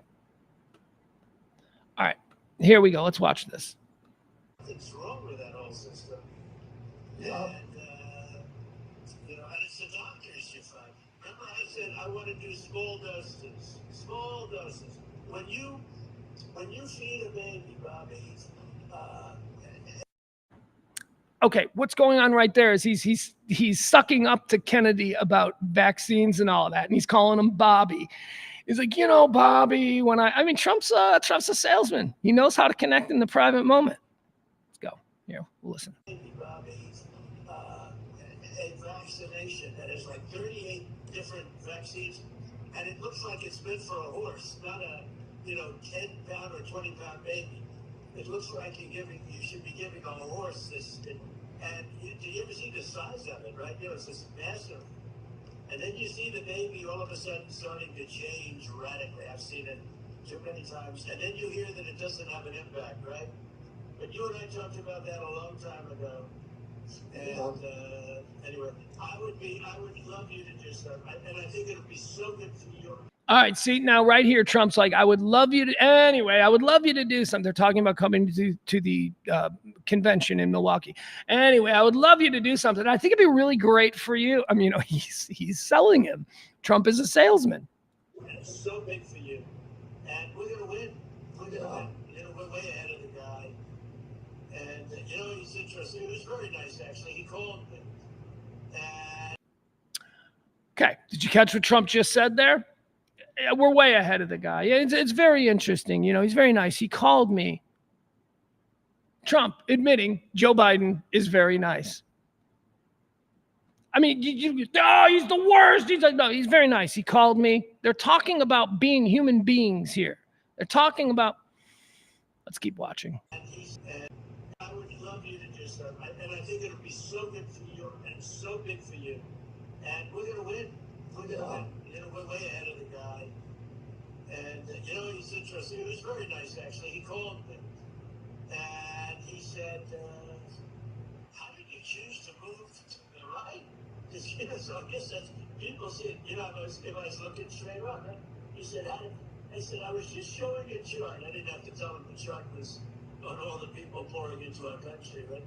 But I just turned my head to show the chart, and something wrapped me. It felt like a giant, like the world's largest. They had a friendly conversation, Donald Trump and Joe Biden. Joe Biden said, how did you know to turn your head to the right?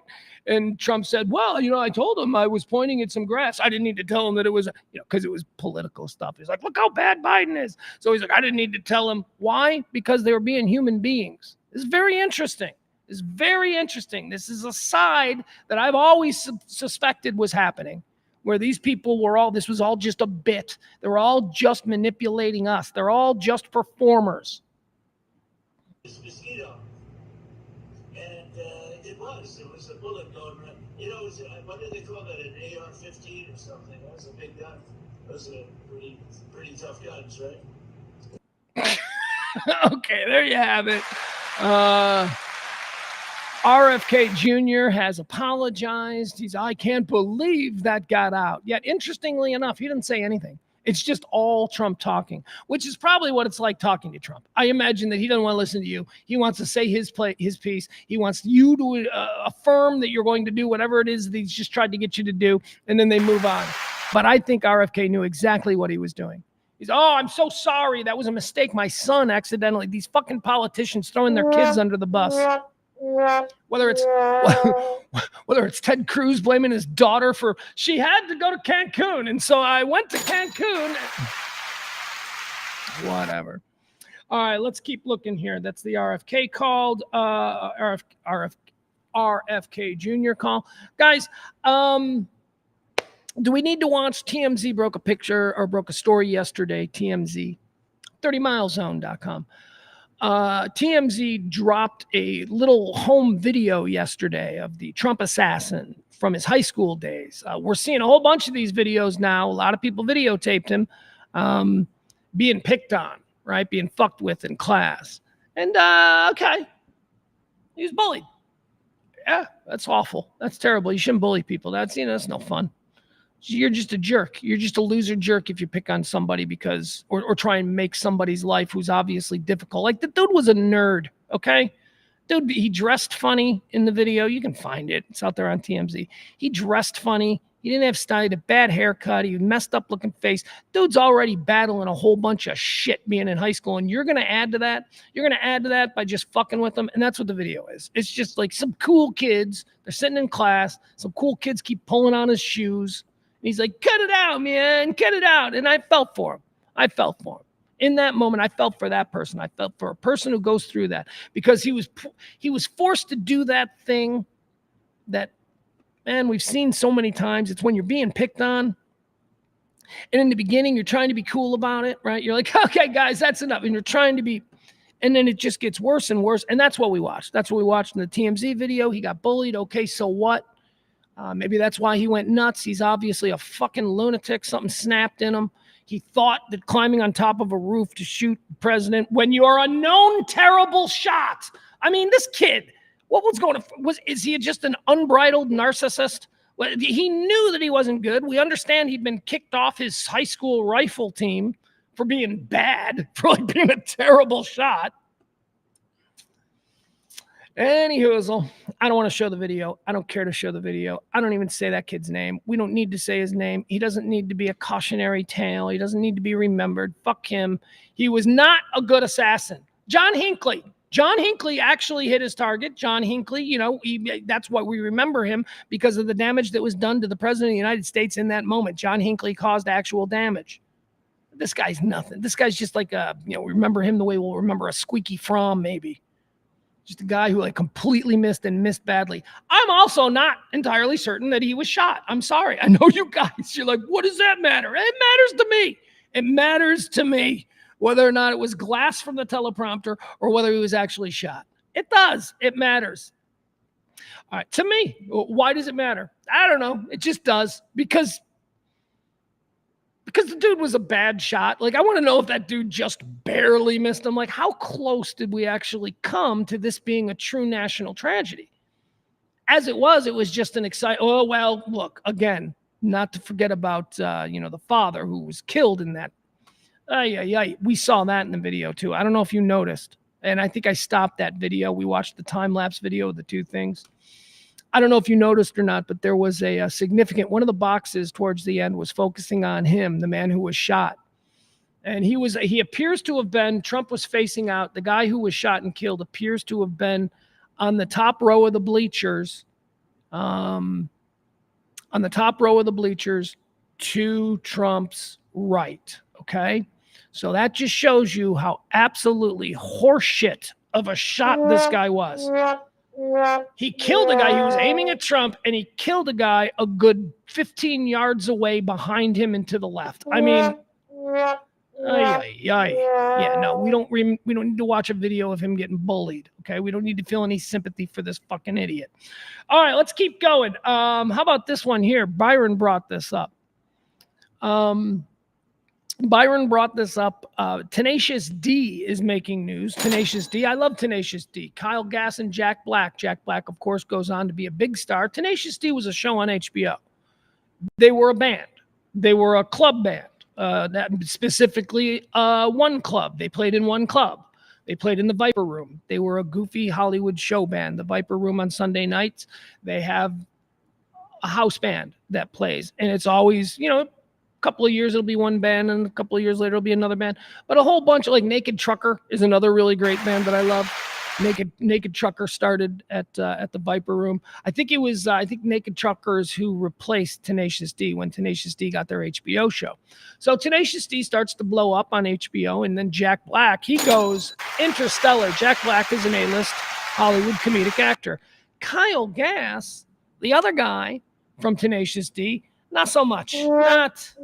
Nothing. Not good. Look, Kyle Gass needs Tenacious D. That's where Kyle Gass's money, I think, would come from primarily. His association with Jack Black and Tenacious D. But Jack Black is out there making, I don't know, Jack and the Beanstalk movies. I don't know what he's doing.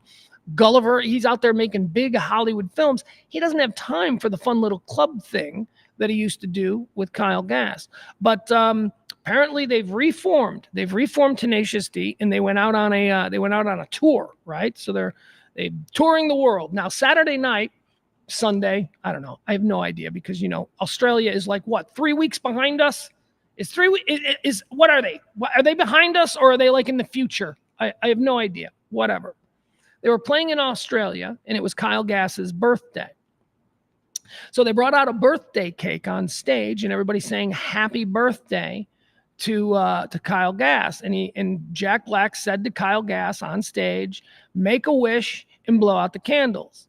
So Kyle Gass did that, and he blew out the candles. And then Jack Black said to his partner of 30 years on stage there in Australia, what did you wish for?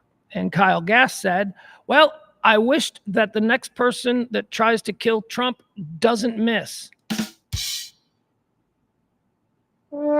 And apparently it didn't go over well. Apparently the crowd was like, rrr. Jack Black has now issued a statement on the entire thing, basically throwing his partner under the bus, which is understandable. I mean, Jack Black is a bankable Hollywood commodity.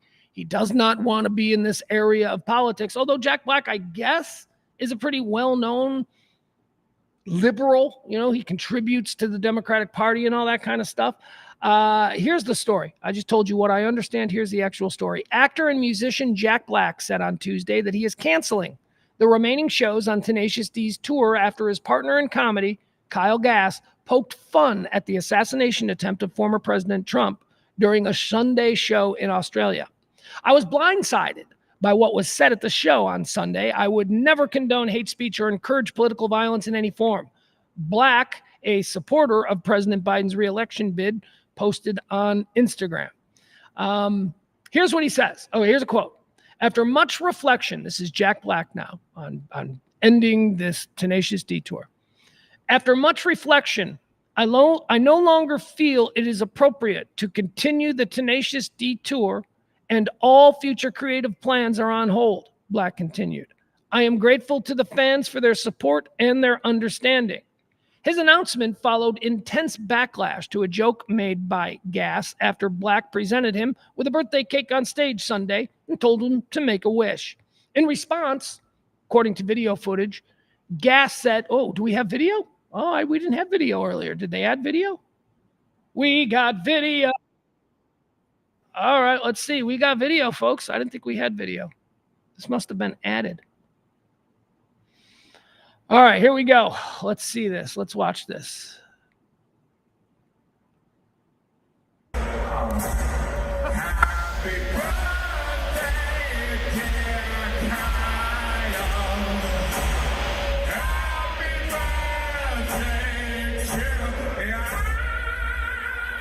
Make a wish, Canada. Don't miss Trump next time.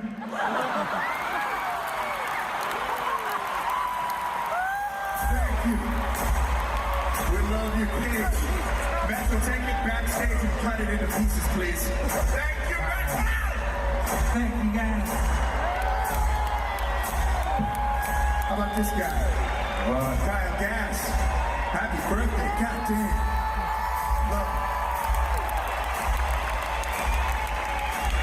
You guys are the best. I don't think we've ever performed on your actual birthday. Yeah. I like it. It's easier to plan the party. I'm gonna take off this. Guys are all invited. Yeah? Oh, shit. Oh. Scrunchie down.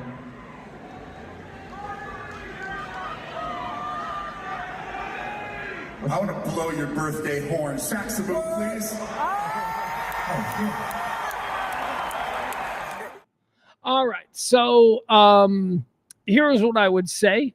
I just read you the story about how Jack Black is just not going to do this anymore. Well, it's obvious why. It's obvious that, you know, he's breaking up Tenacious D. He was so angered on stage there. Didn't you see that? Did you see his reaction? Jack Black didn't have a problem with what his partner said. Jack Black is just simply not standing by his partner because the backlash 48 hours after he did it is now getting to a point where it's going to affect his pocketbook. So Jack Black is completely doing this, not because he was actually offended by what was said. We just watched a video of it. I'm glad we saw a video of it. Jack Black didn't care he said that. Jack Black was like, how about this guy? I mean, Jack Black in the moment had absolutely no issue with that. This is fear of him missing out on a movie or whatever it is. He's doing damage control. And you know what? Honestly, although I don't think it's a good thing at all, what Kyle Gass said, we don't need that. That was a stupid fucking thing from the lesser talented guy in the band. I don't know. I kind of don't. I think I feel lesser of Jack Black now. I think that Jack Black probably could have handled it better than just completely going, yeah, we're done with the tour and he's over with. Because that drastic of an action suggests that in the moment he was upset. And I know maybe he was performing and maybe he's a professional and that's why I couldn't tell that he was upset, but he didn't seem upset. He didn't seem upset at all. In fact, he was laughing. When he said it, he was laughing. He was bent over, like his hands were on his knees. He was off camera, not off camera, but he was over on the right and he chuckled. He laughed and he stood up and he smiled. And then he said, how about this guy over? Like he had no issue. If he had an issue in the moment, he would have gone, oh, I don't. You know, that would have made the actions of today, canceling the tour and saying he's no longer going to work with Kyle Gass. That kind of reaction would have made it more understandable to see this reaction today. But to see this reaction today where he's blowing up Tenacious D because of what Kyle Gass said does not mesh with what we just saw occurring in the moment. Kyle Gass said something stupid, but Jack Black didn't seem all that upset by it. He didn't seem all that upset by it in the moment. All right, let's talk about what was that? Was just trying to pronounce like a Jewish meal. Like, all right, it's time for the chachumbum. No, I don't know why I did that. It's time now to talk about the national anthem. Did you guys watch this last night? The home run derby. I love the All-Star game. The All-Star game. The All-Star game is going on out there in Arlington. Major League Baseball's All-Star game. They had a national anthem last night, and it was performed by Ingrid Andress. Okay? It says here, shaky Major League Baseball anthem performance goes viral. And then the joke is that we finally found the woman who can unite America, because everybody was like, that's a bullshit anthem. Now, I didn't see it live because I typically don't, I fast forward. I record these kinds of things and I fast forward. The home run derby you have to watch when it's recorded. You can't, there's too much downtime, too many commercials. You just need, I love the home run derby. Anyway, so she did the national anthem and I didn't see it in the moment, but whatever. I did see it later. It says here, like Christina Aguilera and Roseanne Barr before her, Ingrid Andress is coming under fire for an ill-received performance of the national anthem. I don't even know who this is. I have never heard of Ingrid Andress. But look, that's not odd because I'm a middle-aged man. I don't know a lot of people who are really hot. After the Grammy Award nominee's voice cracked throughout her rendition of the Star-Spangled Banner, let's see here. We're just going to show it. Her name is Ingrid Andress. Here's the national anthem. We don't need to see anything more than this. Let me pull it up. There's the video. Okay, here we go.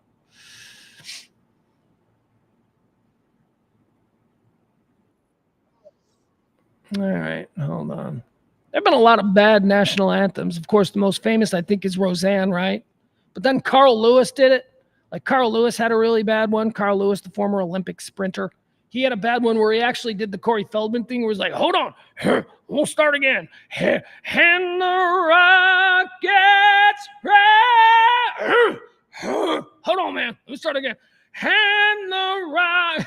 There was a famous one. Probably wasn't that elaborate in his fuck up, but it was funny.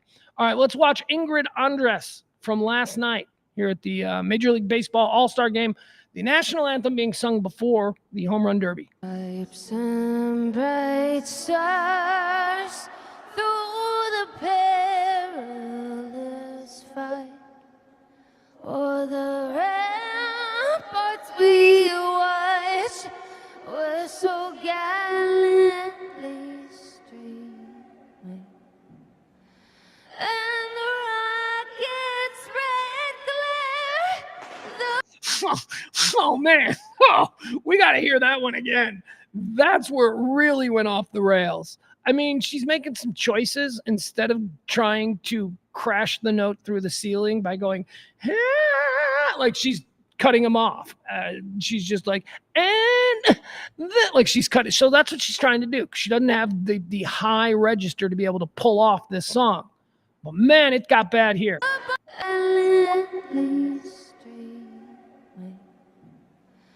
And the rockets' red glare, the bombs bursting in air, gave proof through the night that our flag was still there.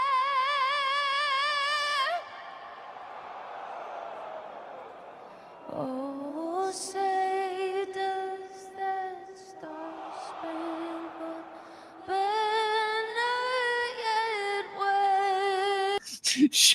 She looks like just off camera there's a dude with a shotgun to her father's temple.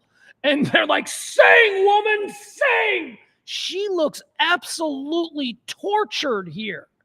This poor kid. I don't know, she's a kid. This is not going well for her.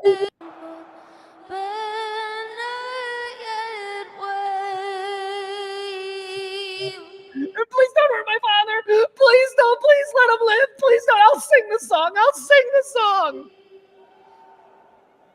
For the land of the free.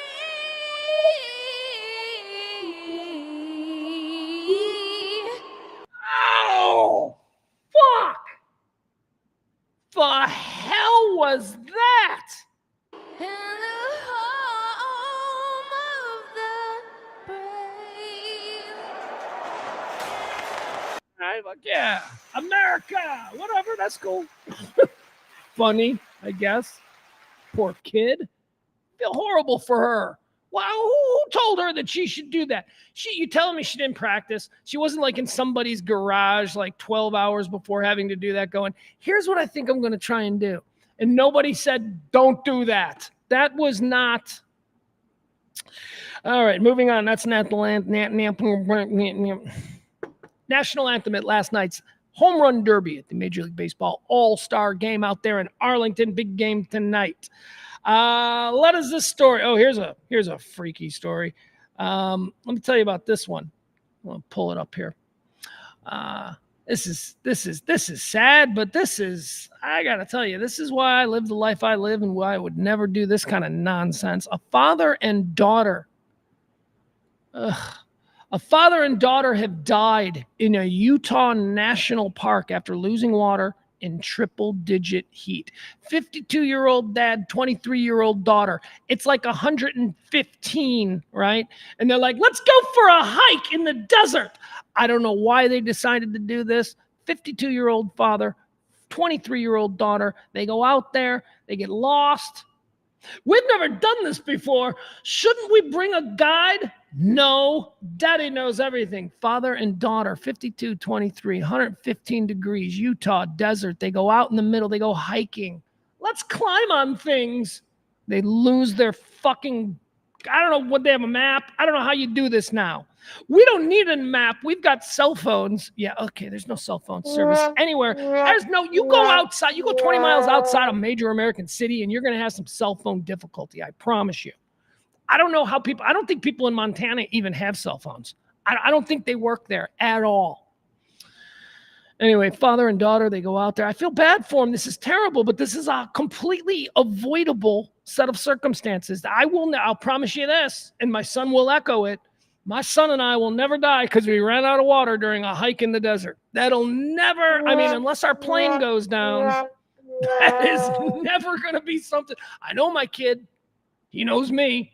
Pretty sure he doesn't want to go hike in the desert in 115 degree, and he knows I don't either. So, but whatever. These are active father and daughter.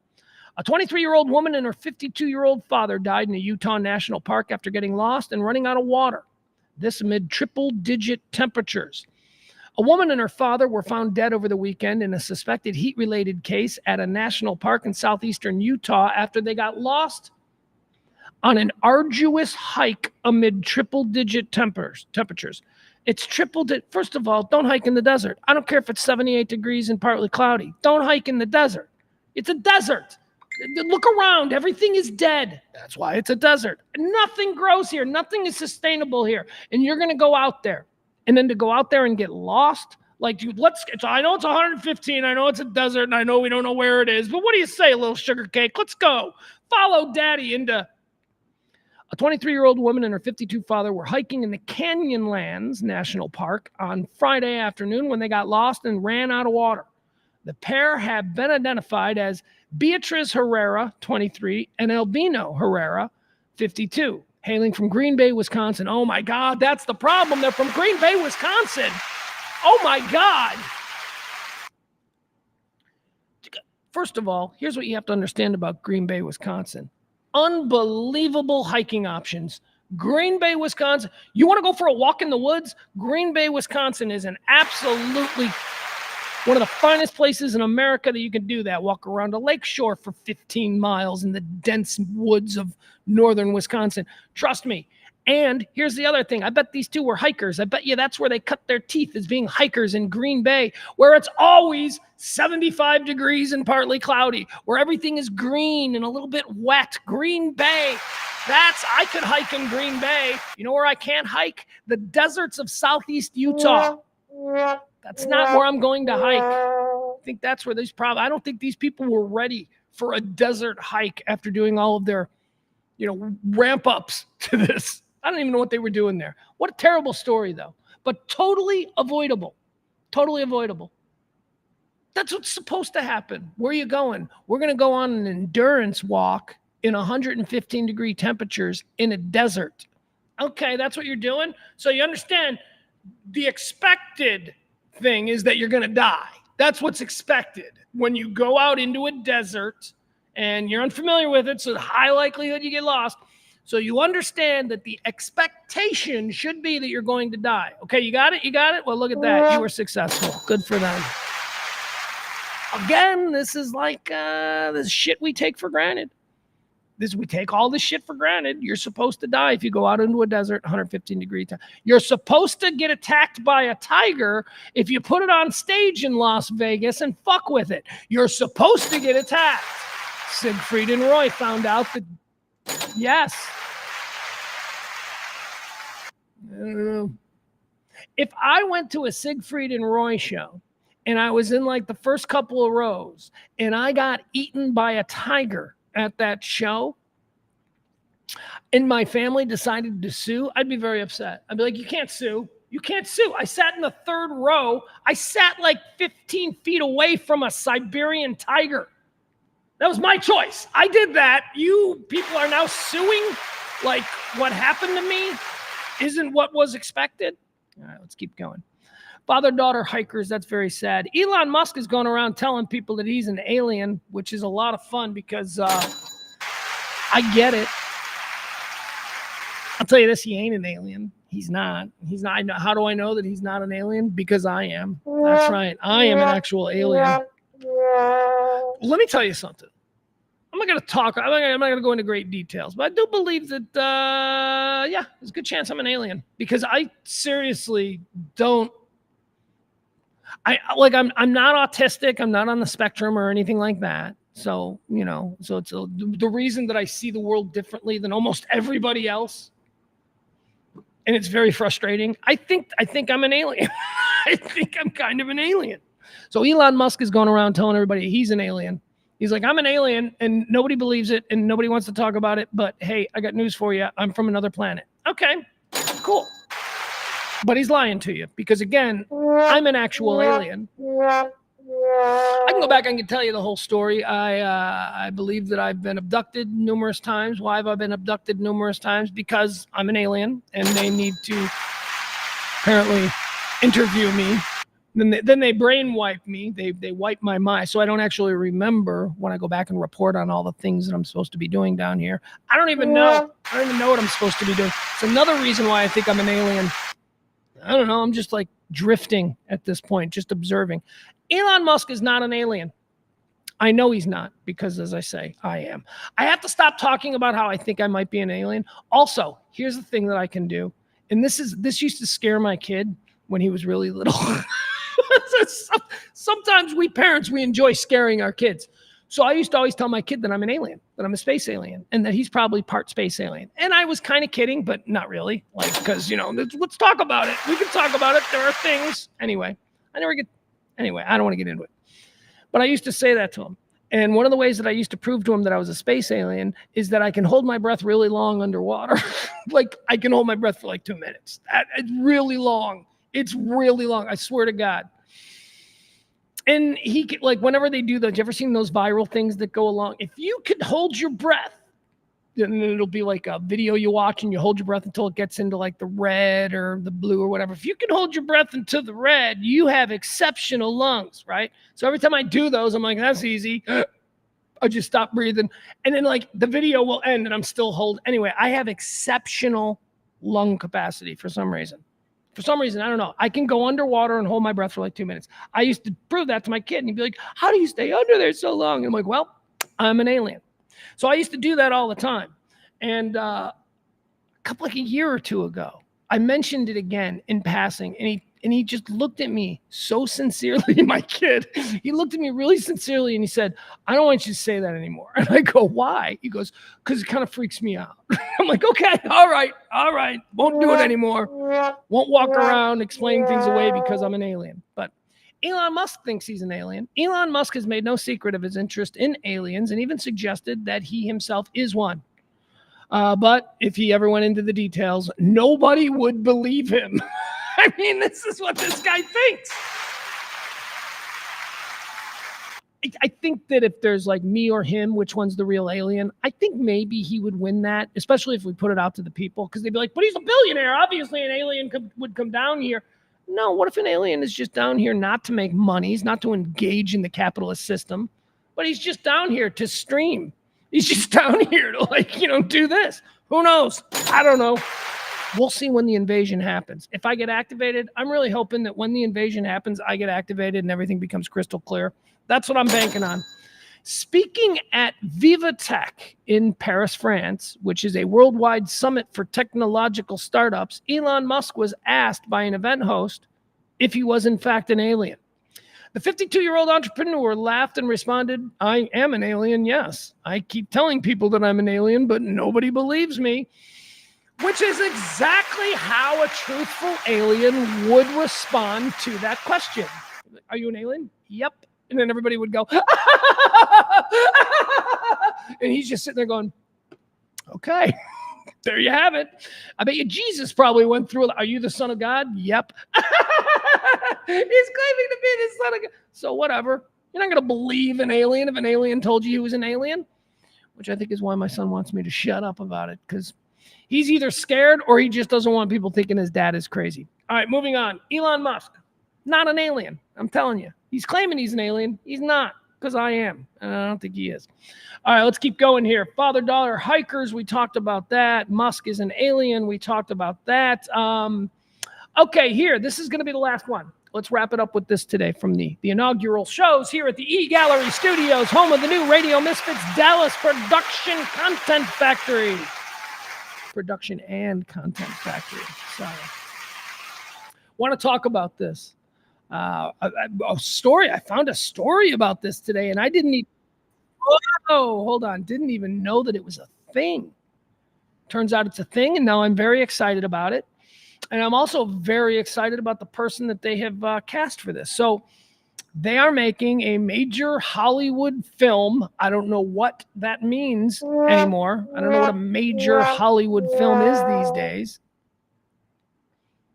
You know, I mean, it's a real movie. They're making and by that I mean not direct to video or anything. Stars Paul Walter Hauser.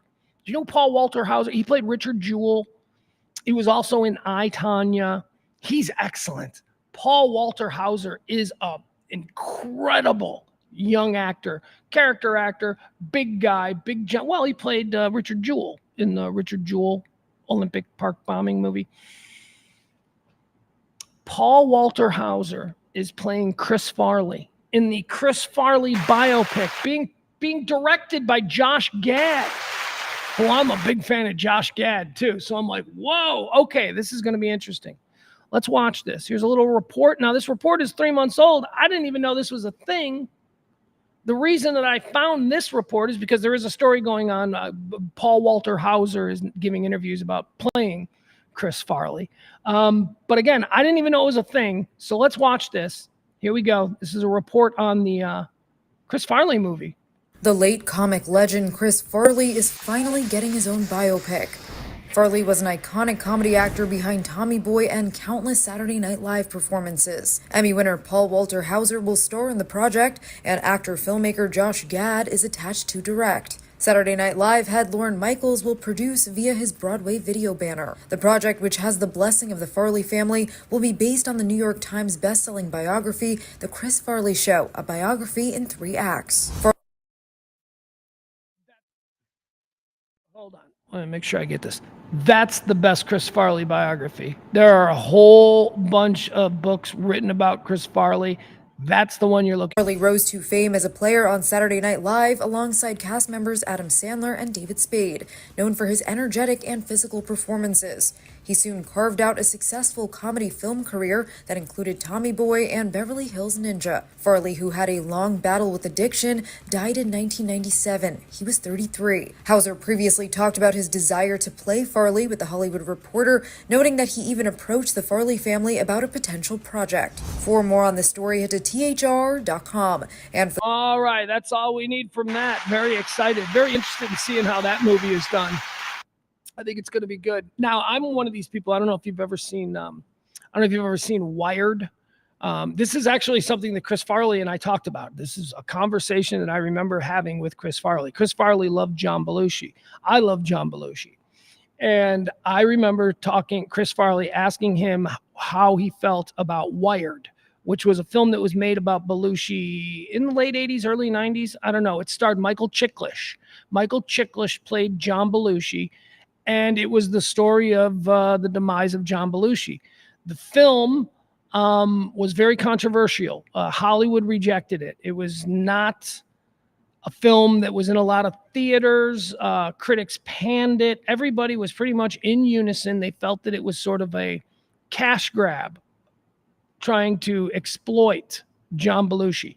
Michael Chiklis played the role of his career, and that's saying a lot because Michael Chiklis from The Shield, I don't know if you've ever seen The Shield on FX, he was incredible as Vic Mackey. He was better as John Belushi. Anyway, I always loved that movie, Wired, the John Belushi story. It's hard to find. I don't know if you can find it anywhere. I always loved that movie, and I remember I mentioned that knowing that Chris Farley was such a John Belushi fan. I said to him, I said, Chris, what did you think of Wired? Did you see Wired? Did you like Wired? And Chris was like, oh, man, I love that movie. Oh, that. And I'm like, right? I go, are we the only people that love that movie? I go, why did that? And that's just a good memory that I have. Wired.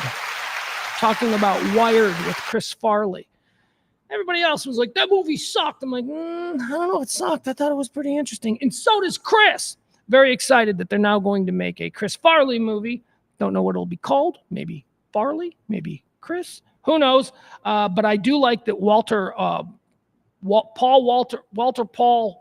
Walter Hauser, whoever he is, he's the guy from Richard Jewell. That guy was so good. I like that he's playing him. I think that's good because he's a dramatic actor, which means it's not going to be a stupid. It's going to talk about the person who Chris Farley was.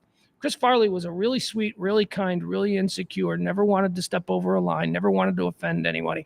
If he did accidentally offend anybody, he would go above and beyond to try and make it right in the moment. He was just an incredibly sweet and decent person who loved cocaine and prostitutes. Do you see how complicated people can be? Do you see how we can't just crucify people for one thing?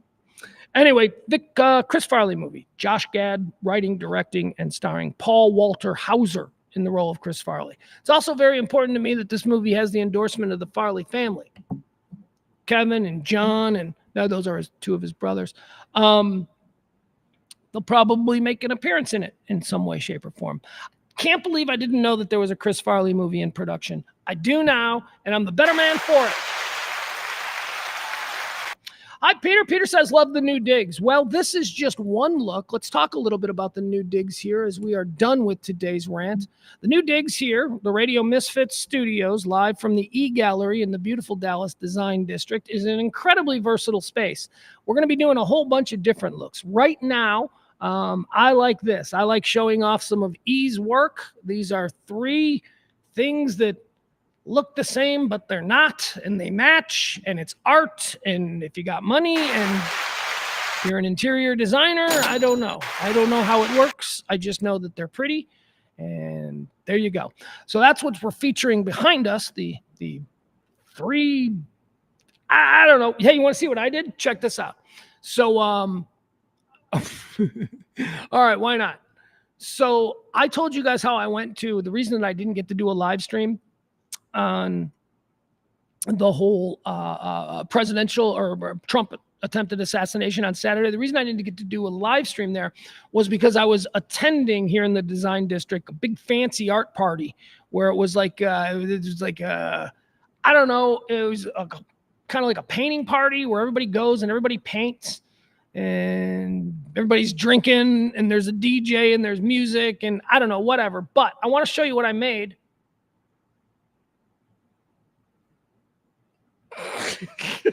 Okay, here's what you got to understand. It was a neon painting party, okay? That means that you walked in and everything was blacklit. It was all black light when you walk in, and then there were neon paints that we were painting with.